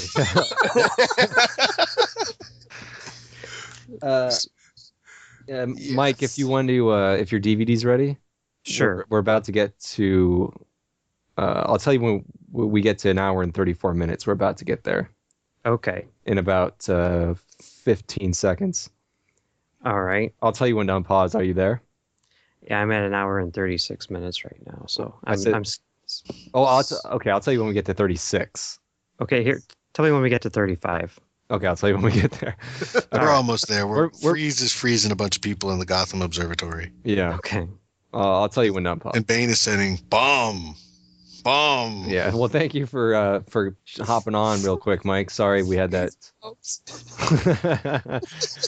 Sorry you missed out. Sorry you got confused about the days. I'm sorry. No, thanks for putting up with me. It's my fault. Yeah, like you said, we'll do it again. I mean, this movie's just that great. All these diamonds, yeah, and it's ice. That's what powers him. He's powered by a play on words. Yeah, I know. Exactly. You In couldn't have more figured ways that out. than one. Yeah, it's beautiful. Pun technology. Thank you, Damon. Thank you. That's the Hell freezes up. Beautiful. All right, Mike. Unpause in 2, 1, go. All right. Cool. Thanks. Mm-hmm. Oh God, I love this movie. Well, at least It's so bad. at least the pace is picked back up. I mean, it was really dragging for a while. Yeah. Now at least we're getting some superhero action here. Well, I'm sorry, even if you know that he is Batman, how the fuck are you walking into the cave without being destroyed by security systems? yeah, aren't It these always annoys me. aren't these lasers? Aren't they doing anything? Or are they just Because there for show? Alfred lets everybody into the cave. That's his shtick. I like it. He He's like, lets anyone with Yeah, a there's a- vagina into the cave. yeah, I like it. He's like the screensaver on the computer screen. It's Yeah, nice. there's a video of him saying intruder alert. That's his security Look, system. you can see the little trash can. It's a desktop. It's like it's a screensaver. Well, he has a little max headroom glitch too. There. He does. Yes, that's true. Yeah, that's beautiful. And yet again, another gigantic computer. Mhm. It's a gigantic computer that would fit on your iPhone today. That's Yeah, how but Batman would have a big ass TV. He said, "Suit me up, Uncle Alfred." How does he know what her dimensions are? Yeah, that is a little weird too. Yeah, he knows her breast size and everything. He went into her closet and had everything made up from that, I guess. Did you see how much shorter that was than the original, the one that happens at the beginning Yeah. of the movie? The one at the beginning of the movie is much longer. Well, you had two guys in the There is a beginning of the homoerotic undercurrent. I mean, look at Top Gun. I mean, look at that whole volleyball sequence. That's awesome. I don't see any homoeroticism in that movie either. You guys are crazy. Well, Mr. Schindler, feel free to pop in. Yeah, I'm just still trying to catch up. Yeah, this movie's really bad. Well, that that's how you feel. I Oh, mean, no. It is bad. Well, I We mean- all Yeah, acknowledge just because that. it's Oh. bad doesn't mean I can't love it. yeah, we enjoy, Right. well, Yes. we enjoy it despite its flaws. I mean, I think Derek, I don't think do you find any joy in it or no? I love hating it. Okay, I'll say that. So- there's something. Okay, but you just flat out hate it. Yeah, I just flat out hate it. I mean, it sounds like your opinion of this movie is similar to my opinion of Batman Forever. I can totally see the flaws in that movie, and yet I do enjoy watching it quite a bit. This one, it's just painful, because I mean, I see what they're trying to do, I see what they're going for, but even that doesn't work. Even it's like flawed, like conceptually. I don't know. Nothing in this is funny. Nothing in it looks good. I mean, they say that this is like one of the most expensive movies ever made, or at least it was at the time. And it looks like, I mean, the action is about on par with the action in Jay and Silent Bob Strike Back. You know what I mean? Yeah, I mean, and I'm not even making a joke there. I mean, it's flat out true, that's Blunt is Man like- and Chronic in that movie, right? Yeah. Look This at is his like, lip gloss. I'm sorry. I just have to point out the lip gloss that he's wearing. No, it's a fake. It's fake lips. Yeah, right. this is just a very badly made movie. I think it's well made. Like I was telling before you got on board here, I was saying I think that Schumacher should get an A for producing exactly what he wanted to do. I mean, he did a real good job making a campy comic book movie. I totally disagree. I mean, if you want to see that, watch like, Batman Brave and the Bold, the cartoon. Like that's really well done. Campy, that's a campier version of Batman than this is, arguably. Well, I can't argue Yeah, but that. that I doesn't mean, have nearly as much homosexual subtext. Not as much, well, but look at that move. Oh, that was good. She put her arms up good. Sorry. I'll say that I agree with you, Josh, in that Joel Schumacher made the movie he wanted to make, and it was very successful in that respect. Mm-hmm. But I completely see where Mike is coming from when he says it just doesn't work for him. Parts of it work for me. He made the movie that only Joel Schumacher wanted him to make. Sure. Everybody else wanted another Batman movie. It's the same thing with the Star Wars prequels. And I yet, was like, always strangely bothered by her lack of bat ears. There's no bat to her costume. well, she wears the helmet later on. Does The she? motorcycle Yeah, helmet. but just for a second, then it looks kind of weak. And Yvonne Craig wore a full cowl. There was a reason. I guess they had some problems with making it work with her hair. I really do love girl fight scenes. Yeah, well, yeah. Well, no. I mean, this style where neither of them did any actual training for it, so it's just awkwardly choreographed. It just looks bad. And you can see the stunt doubles in Uma there learns too. how to fight like a motherfucker later. Oh yeah, later. But this one, I don't think it's Uma so much as Alicia Silverstone being just horrible. I love it. She was wrong for this part all the way around, I think. She's very cute, but this part doesn't need cute. It needs tough. Oh, no. It needs that point where the cute is switched off, and that never happens. Yes. Yeah.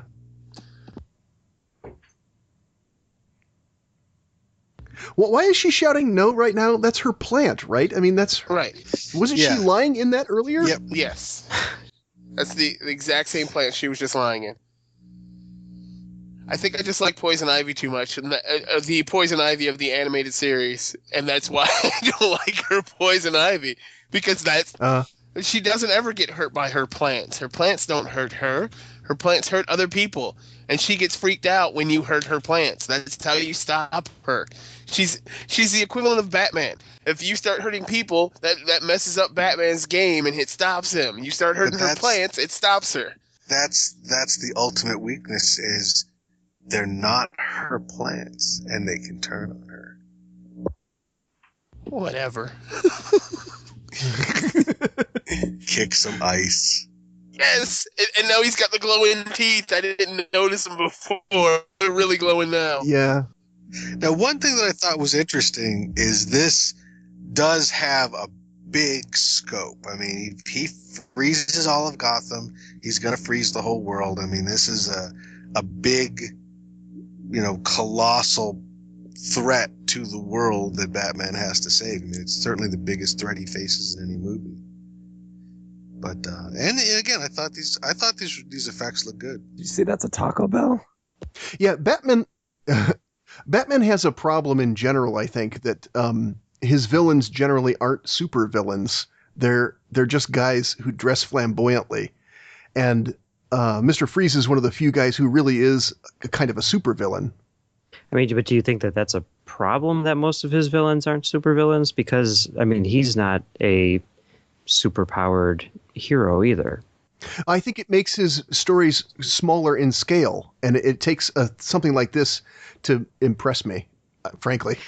See, I think that Batman's stories need to be smaller in scale, because when you get to a scale like this, it just becomes unbelievable, It becomes that machine that he's driving right now. Well, the way they're doing it, yes. Oh, wow. Oh, and now Bruce is in the new costume, too. She's got toy number 2. She's got the cowl on now. And like this stuff, it makes the movie seem so small, because it's obvious that they built these really big, vehicles to put on this really small stage, and they can't really do anything with them because they don't have the space, Right, that's true, yeah. What is with the Robin hovercraft? Yeah. I didn't even notice it before. Whoa. Batgirl just got thrown off. Come on, really? Well, yeah, this definitely reeks of being okay, we've got these vehicles we need to work in. Mm-hmm. So let's do that here because we have toy lines set up. Yeah, I mean, at least in Batman Forever, it kind of made sense because the Batcave was destroyed. I mean, that's why they had, the Bat boat and the Bat wing, and the different costumes. I mean, this is just gratuitous. We're isn't very it? close to shark repellent Yeah. here. Oh, the Bat shark repellent? That's awesome. Yeah, I love the shark. The shark repellent was the Bat credit card. Oh, yeah. Yeah, Well, it's that's not true. only that, they had octopus repellent too. Do you remember? They had different kinds of repellent. That was awesome. They They came did? prepared. Yeah, there was a bunch of cans. Yeah. Oh, that's right. Yeah, they did. Yeah, they just needed the shark repellent. Yeah, the shark repellent wasn't actually on the belt; it was in the copter. Yeah, that's right. Which is where you put your shark repellent, in a helicopter. Yeah. Then here, I mean, this is a pretty big set. This is a pretty strong set piece. So these costumes are hideous. But Yeah. I mean, wait, whoa, time out. The costumes are hideous, but why does she have a second costume? Why did Alfred make two? That's a different costume. well, because he knew Yeah. she'd need a cold one, and he's probably got a hot one lined up. yeah. Oh, okay. They've all got different costumes at this point for some yes, reason. I understand that, but it's understandable that Batman and Robin have multiple costumes. She just put it on for the first time, 20 minutes ago? And then she Yeah, changed true. it. Right. That's crazy. And I like how they're the identical costumes, at least in the case of Batgirl and Robin, just to show they're the cold costume, they have silver. Right. Oh yes. Of Well, course. what I love is this set design. I mean, I'm talking about the background you see to remind us of the fact that this is an observatory. We have planets, like glow in the dark stars on someone's ceiling. Like this is a school kid's version of an observatory, but it's more like what's it called, a planetarium, where yeah. Right. That's true. That's kind Yeah. of what this is like, but just to remind us that this is an observatory. Why is that stuff there? Was it always there? Why? It doesn't make any sense, but it's just funny. It's really goofy. Freeze is coming. How many puns on ice does he have in this movie? Has anybody done a literal count? No, that's a good idea though. But this is one of the craziest things ever. They know they're facing freeze, Mhm. and they know they're going to need to melt stuff. So what do they bring? Very tiny laser guns to try and melt the ice. Really? Why not a big laser gun or a big flamethrower or something else that you can use to melt all the shit that he's burning up? Oh, whatever. I love this movie. I think I'm sure it's a drinking game. All of Arnold's puns on ice. I'm sure it has to be. Yeah. Yeah. Every time he says something related to ice, you got to take a shot. I'm sure it's got to be one. No, Yeah, it would kill I mean, you. between that and nipples, you'd be dead. Oh yeah. I mean, you wouldn't make it past 10 minutes. I mean, but I'm sure someone's tried. I don't know that Arnold goes 5 minutes in this movie without saying something with ice in it or freeze. No, I don't think he does either. It's just amazing they were He able to said come up with so many. But Let's see. Let's see how many lines he said. The drinking game should actually be how many lines he has without an ice reference in them. yeah, I suppose. Did anyone bring up the fact that these two observatory workers are both in Batman Forever as different people? Oh, are they really the same actor? No. And Nicky Katt's in this as well. He would later show up in The Dark Knight. No, we didn't bring that up. No. No, I don't know who did they play in Batman Forever. They were like they were like part of Bruce Wayne's entourage or something like that. One night was his secretary and the other dude was someone else. I don't know. Something like that. Oh, I see. Maybe there's a lot of twins in Gotham.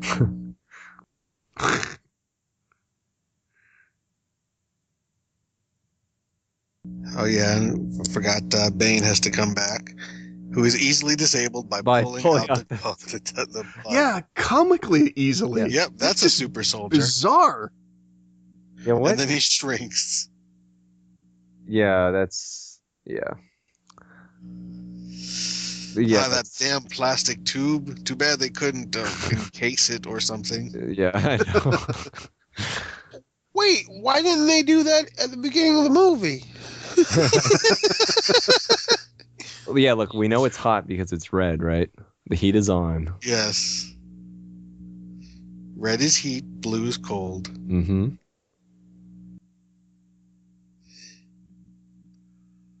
Yeah, now what are we counting down again? I don't know. I can't remember. To him freezing I had the world? forgotten. This goes on a little too long, yeah. Oh yeah, they're trying to. They have 11 minutes to unfreeze everybody Oh, by using the beams that can beam light from the other side of the world. See, now it's like it's kind of a complicated solution here. yeah.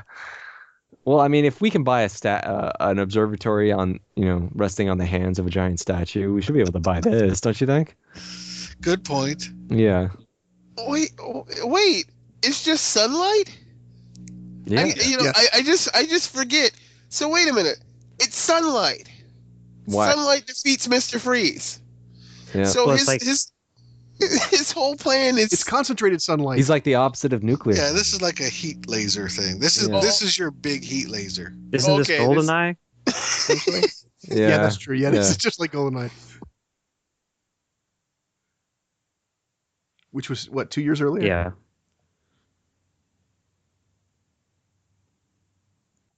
So he Uh, blows everything up and then just takes yeah. a dive off the platform twice. Yeah. And what happened to Poison Ivy? I forgot. Did she fall into something? She got eaten by her own plant. Oh yeah, right. Okay. And She she's didn't- Yeah, we out dealt to- with her 10 I minutes ago. forgot. This scene has my brain in a frenzy. I just forgot what happened to her. Did we see her again? Freeze to hell, Batman! Yeah. Freeze in hell. She comes back at the end. Okay, freeze in hell. Yeah.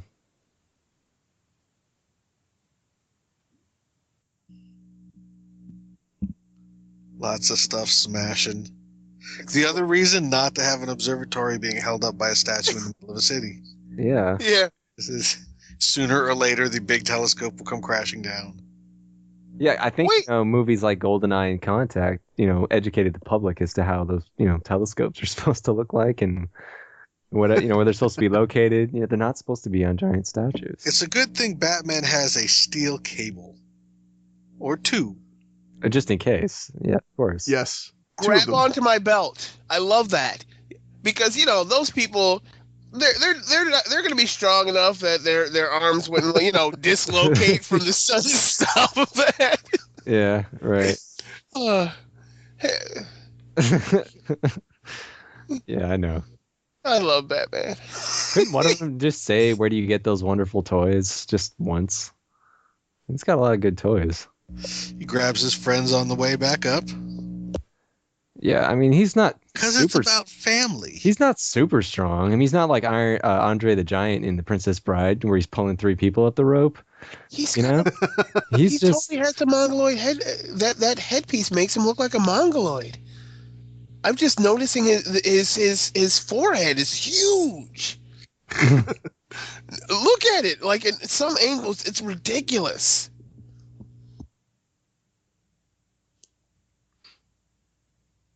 You know what bugs me is the masks, the way that they've got the makeup on the inside of the mask around the Yeah. eyes. Like, can't you make some sort of plastic sticker or something that you could, makeup doesn't make any sense. The Batman mask has always had that, the cowl, Yeah. Right. Yeah, there's that great moment in Batman Returns They, when they remove it. you're looking at him full face and you see that he's got the makeup on, and then he takes off the cowl and the makeup is magically Yeah. gone. But here, when they're putting on the masks, they actually do have the makeup on underneath. No, they do. Yeah. Well, at least they got that right in this movie. It's funny. As much as I hate, I really disliked the Green Lantern movie. There is a moment in that movie where Hal Jordan walks into the room with Carol, and Carol's like, "Hal, you think just because you're wearing a domino mask, I can't tell who you are?" And that should be true for both Robin and Batgirl in this movie. Yeah. When she goes, "It's me, Yeah. Barbara." It's like, "Oh, you mean someone who looks and sounds exactly like the girl that just moved into our house, who's wearing our technology?" But yeah, I mean, Batman, it does work. I wouldn't necessarily recognize who that is, but yeah. Except for Christian Bale. Christian Bale has a weird mouth thing going on, and that would clearly, easily be recognizable by anybody who knew both Bruce Wayne and Batman. Well, yeah. But it's a Brian Townsendism. Who would believe it? It's like Donald Trump going out and fighting crime. Which would be awesome. But If I thought he physically could, I would believe it. Yes, because we're prone to, because we read this shit all the time. But when you really think about crazy it, rich people do shit like that. well, there's that too. The Virgin, Richard Branson? yeah, Richard Branson, the Virgin. guy. Richard Branson would totally do this. Yes. Come on. He would get the shit beat out of him. Yeah, there's your alternate take on Batman. He's rich, so no one tells him, no, you can't do that, and he goes out like this and gets killed the first night. Oh, yeah. Oh. So he had. Or the other way is that he's Howard Hughes. He's got the money. He's that crazy, but he's that crazy. He is like storing his own urine in jars in the Batcave. And now it's really fortunate that Freeze carries the antidote with him. On him at all times. Yeah. He's got it. Yeah. It is. I just happen to have what will save your butler, sir. Exactly. Look at that forehead. That forehead is amazing. Yeah. George Clooney doesn't really seem like he's playing Bruce Wayne or Batman in this movie. It just seems like he's playing George Clooney saying these lines and dressing in this costume. It's really we were kind of commenting on that earlier. Like his performance is a bit stiff, but like Damon has said, he makes a good Bruce Wayne. He looks good as Bruce Wayne. I mean, I'm not talking about his acting, but he looks good as Wayne. I read an interview with him one time where, someone was chastising him for being in this movie, and he's like, yeah, I did that movie and it was really bad, but you know what? Afterwards, I sat down with my accountant and he said, you don't have to work again for the rest of your life. So now I just make whatever movies I want to make. And he does, I mean, he really has just sort of. It was a great career move. Yeah. I mean, we've gotten so much good art out of the money that this movie. Mm-hmm.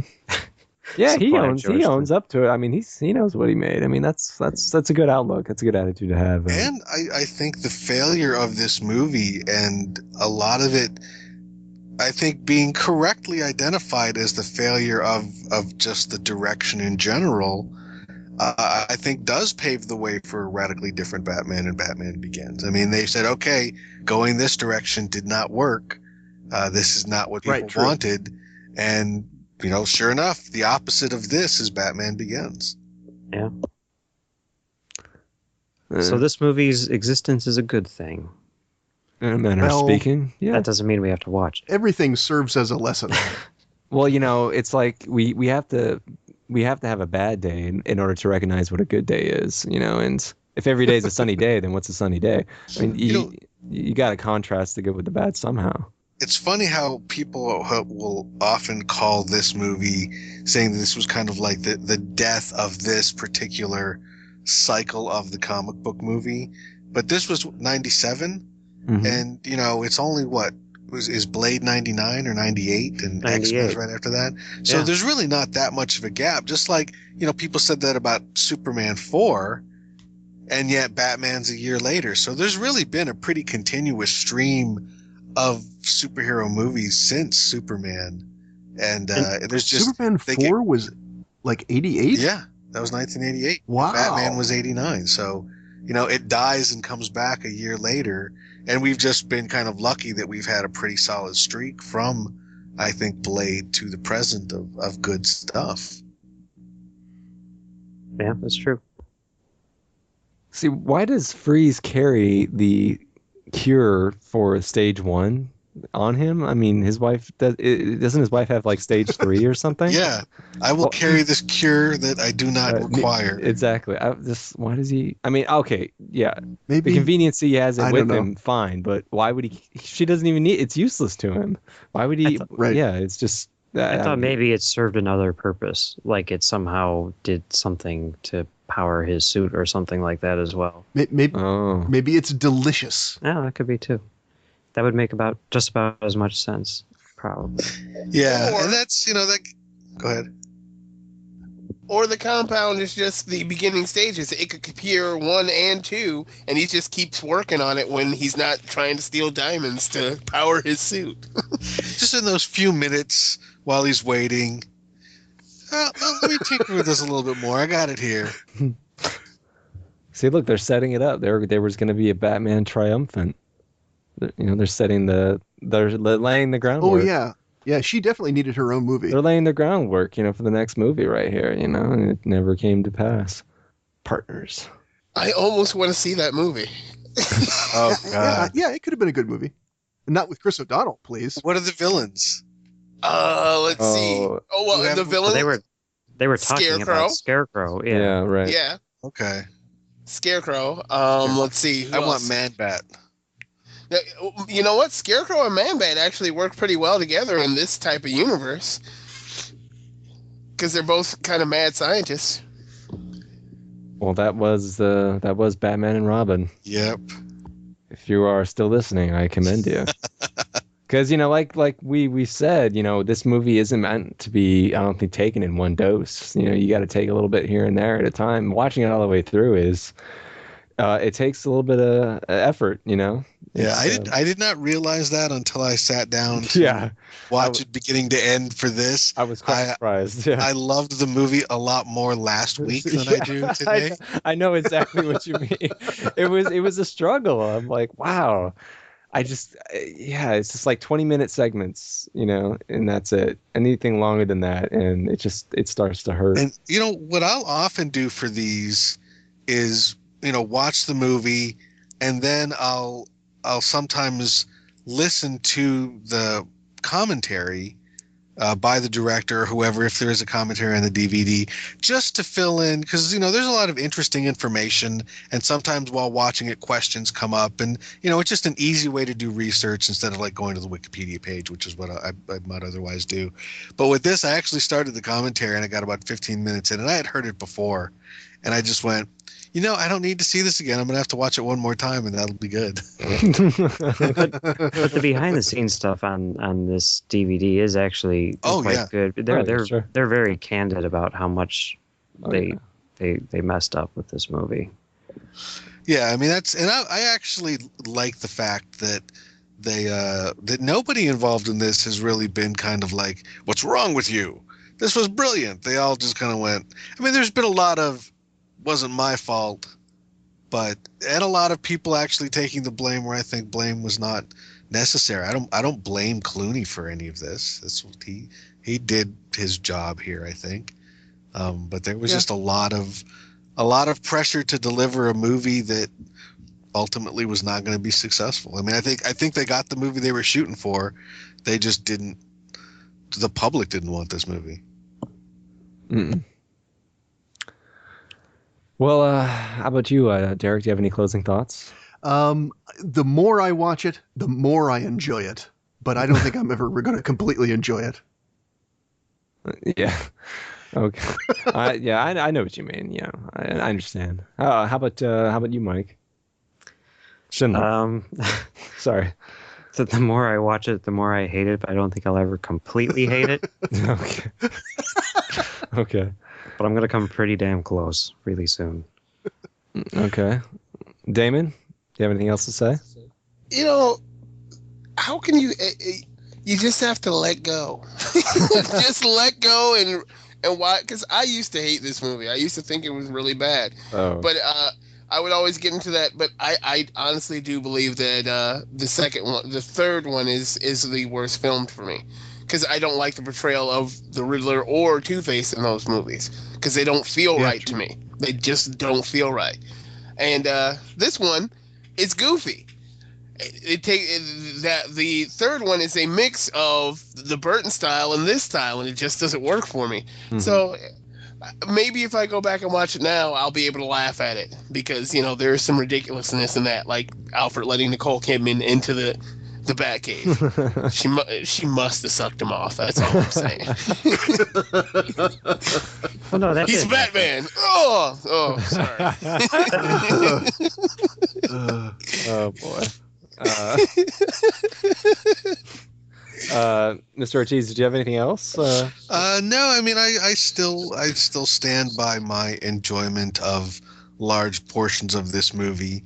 I know I sometimes have championed movies that are hated by many, but in this case, it's not really a guilty pleasure because I'm fully aware of the horrible parts of it. It's just the parts that are fine with me, and a lot of it is just the.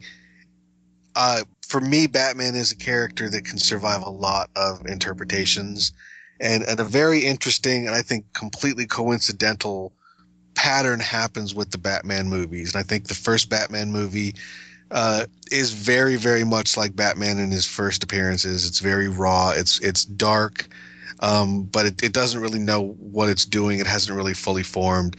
Batman Returns, I think, is a very kind of real solid golden age Batman. Still the earlier golden age before it became too much of a sort of bright, shiny superhero. When you get to Batman Forever, it is a very 50s Batman. It is a lot brighter, a lot more irreverent. And when you get to 60s, it's just pure camp. So you see that evolution in the comics, you see that evolution in the movie. I don't think it's intentional, but I think it reflects the fact that Batman really has not been a consistently portrayed character over his 75 years of existence, not in the way that a character like Superman or Spider-Man has. I think there's been a lot of different Batman interpretations, some of them good, some of them bad, and this is the lighter one. This is the Adam West, this is the brave and the bold, this is the 50s Batman. That may not be what audiences wanted, and it's not even necessarily what I want, but I think it's still a valid choice to make. Even the strange kind of whether or not there's a gay allegory in this movie. I mean, the accusations of homosexuality in Batman comics, while unfounded, have been around since the 50s. They're part of the larger mythology of the character. They're just like the big, biff, bam, pow sound effects on the screen are a part of this character's history, whether or not people who prefer your dark, driven vigilante Batman or not. I mean, it's part of it, and pretending that it isn't, you may not want to see it, but that doesn't mean other people may want to see it. So I still love this movie, even though I love it much less than I did when I only watched it 20 minutes at a time on cable. It's great for that. This is an all-time great. Watch 20 minutes on cable, then change the channel. And it's fantastic way. And, I think you nailed it. The old TV show, even though I did like the movie, the old TV show, 22 minutes, that kind of silliness doesn't start grating on you. Mm-hmm. Yeah. And for me, I think you just wrap things up really nicely. You made a lot of good points. For me, I just like to thank everyone, especially you, Damon and Mike Ortiz, for sharing their joy and passion for this movie and making me kind of re-examine it and like its campiness even more. And I think that I'm kind of in the same boat with Mr. Ortiz. I like it a little bit less after I've watched it all the way through, but I still like parts of it. And as a part of a series, I think that when I think of another movie series, the Star Trek series, the movies, Insurrection is a movie I don't go back and watch all that often because I don't get any fun from it. It's boring to me. Despite it was competently made, it's just kind of boring. And I don't get any fun from it, any enjoyment. This I can get enjoyment from in those little brief segments. If I don't watch it all together is one whole package, just like as a snack, that I can take. But I think people have lightened up on it over the years since the new Batman franchise is come to life. But I still think it's really negatively looked upon, much very unfairly so. I think people just need to see it in context. But I have to imagine that it has a chance of being one of those so bad it's good classics. So it may get some remembrance in the future, if not necessarily the remembrance they were Well, shooting for. I don't think it's gonna reach such heights as like Leonard Part 6 or The Love Guru, where you just wonder why what Don't happened. mess with the Zoan. Well, I thought that was kind of funny, Yeah. but Ooh, it wasn't. The Love Guru is just wow, what happened with It's this? not the spirit. No. Thank you. It is not the spirit. That's a horrible movie. We should do one on that. Yeah, Just so- like, and I want to hear Damon just shit all over that movie. Well, that's like we've Unleash. already done one on Revenge of the Sith. We've done Star Trek V, even though that didn't actually record. No, We did this, so are we just going to go on a streak of movies people hate? seem to, yeah. We could throw the Matrix sequels in after the Spirit. Yeah, that seems to be our oeuvre, our bag of beans. But yeah, that's pretty much all I had to say on Batman and Robin. But I'll close this out. This has been Josh, and of the Soulless Minions of Orthodoxy. I just want to thank Mike Ortiz and Damon from Geek Fights for coming on board, and Derek from Tysto for joining me, and Mike Schindler, even though you were late, thank you for hopping on. It's been a lot of fun, and a little painful too, but more fun. But that's all I had to say. So this is Josh signing off. Good night, everybody.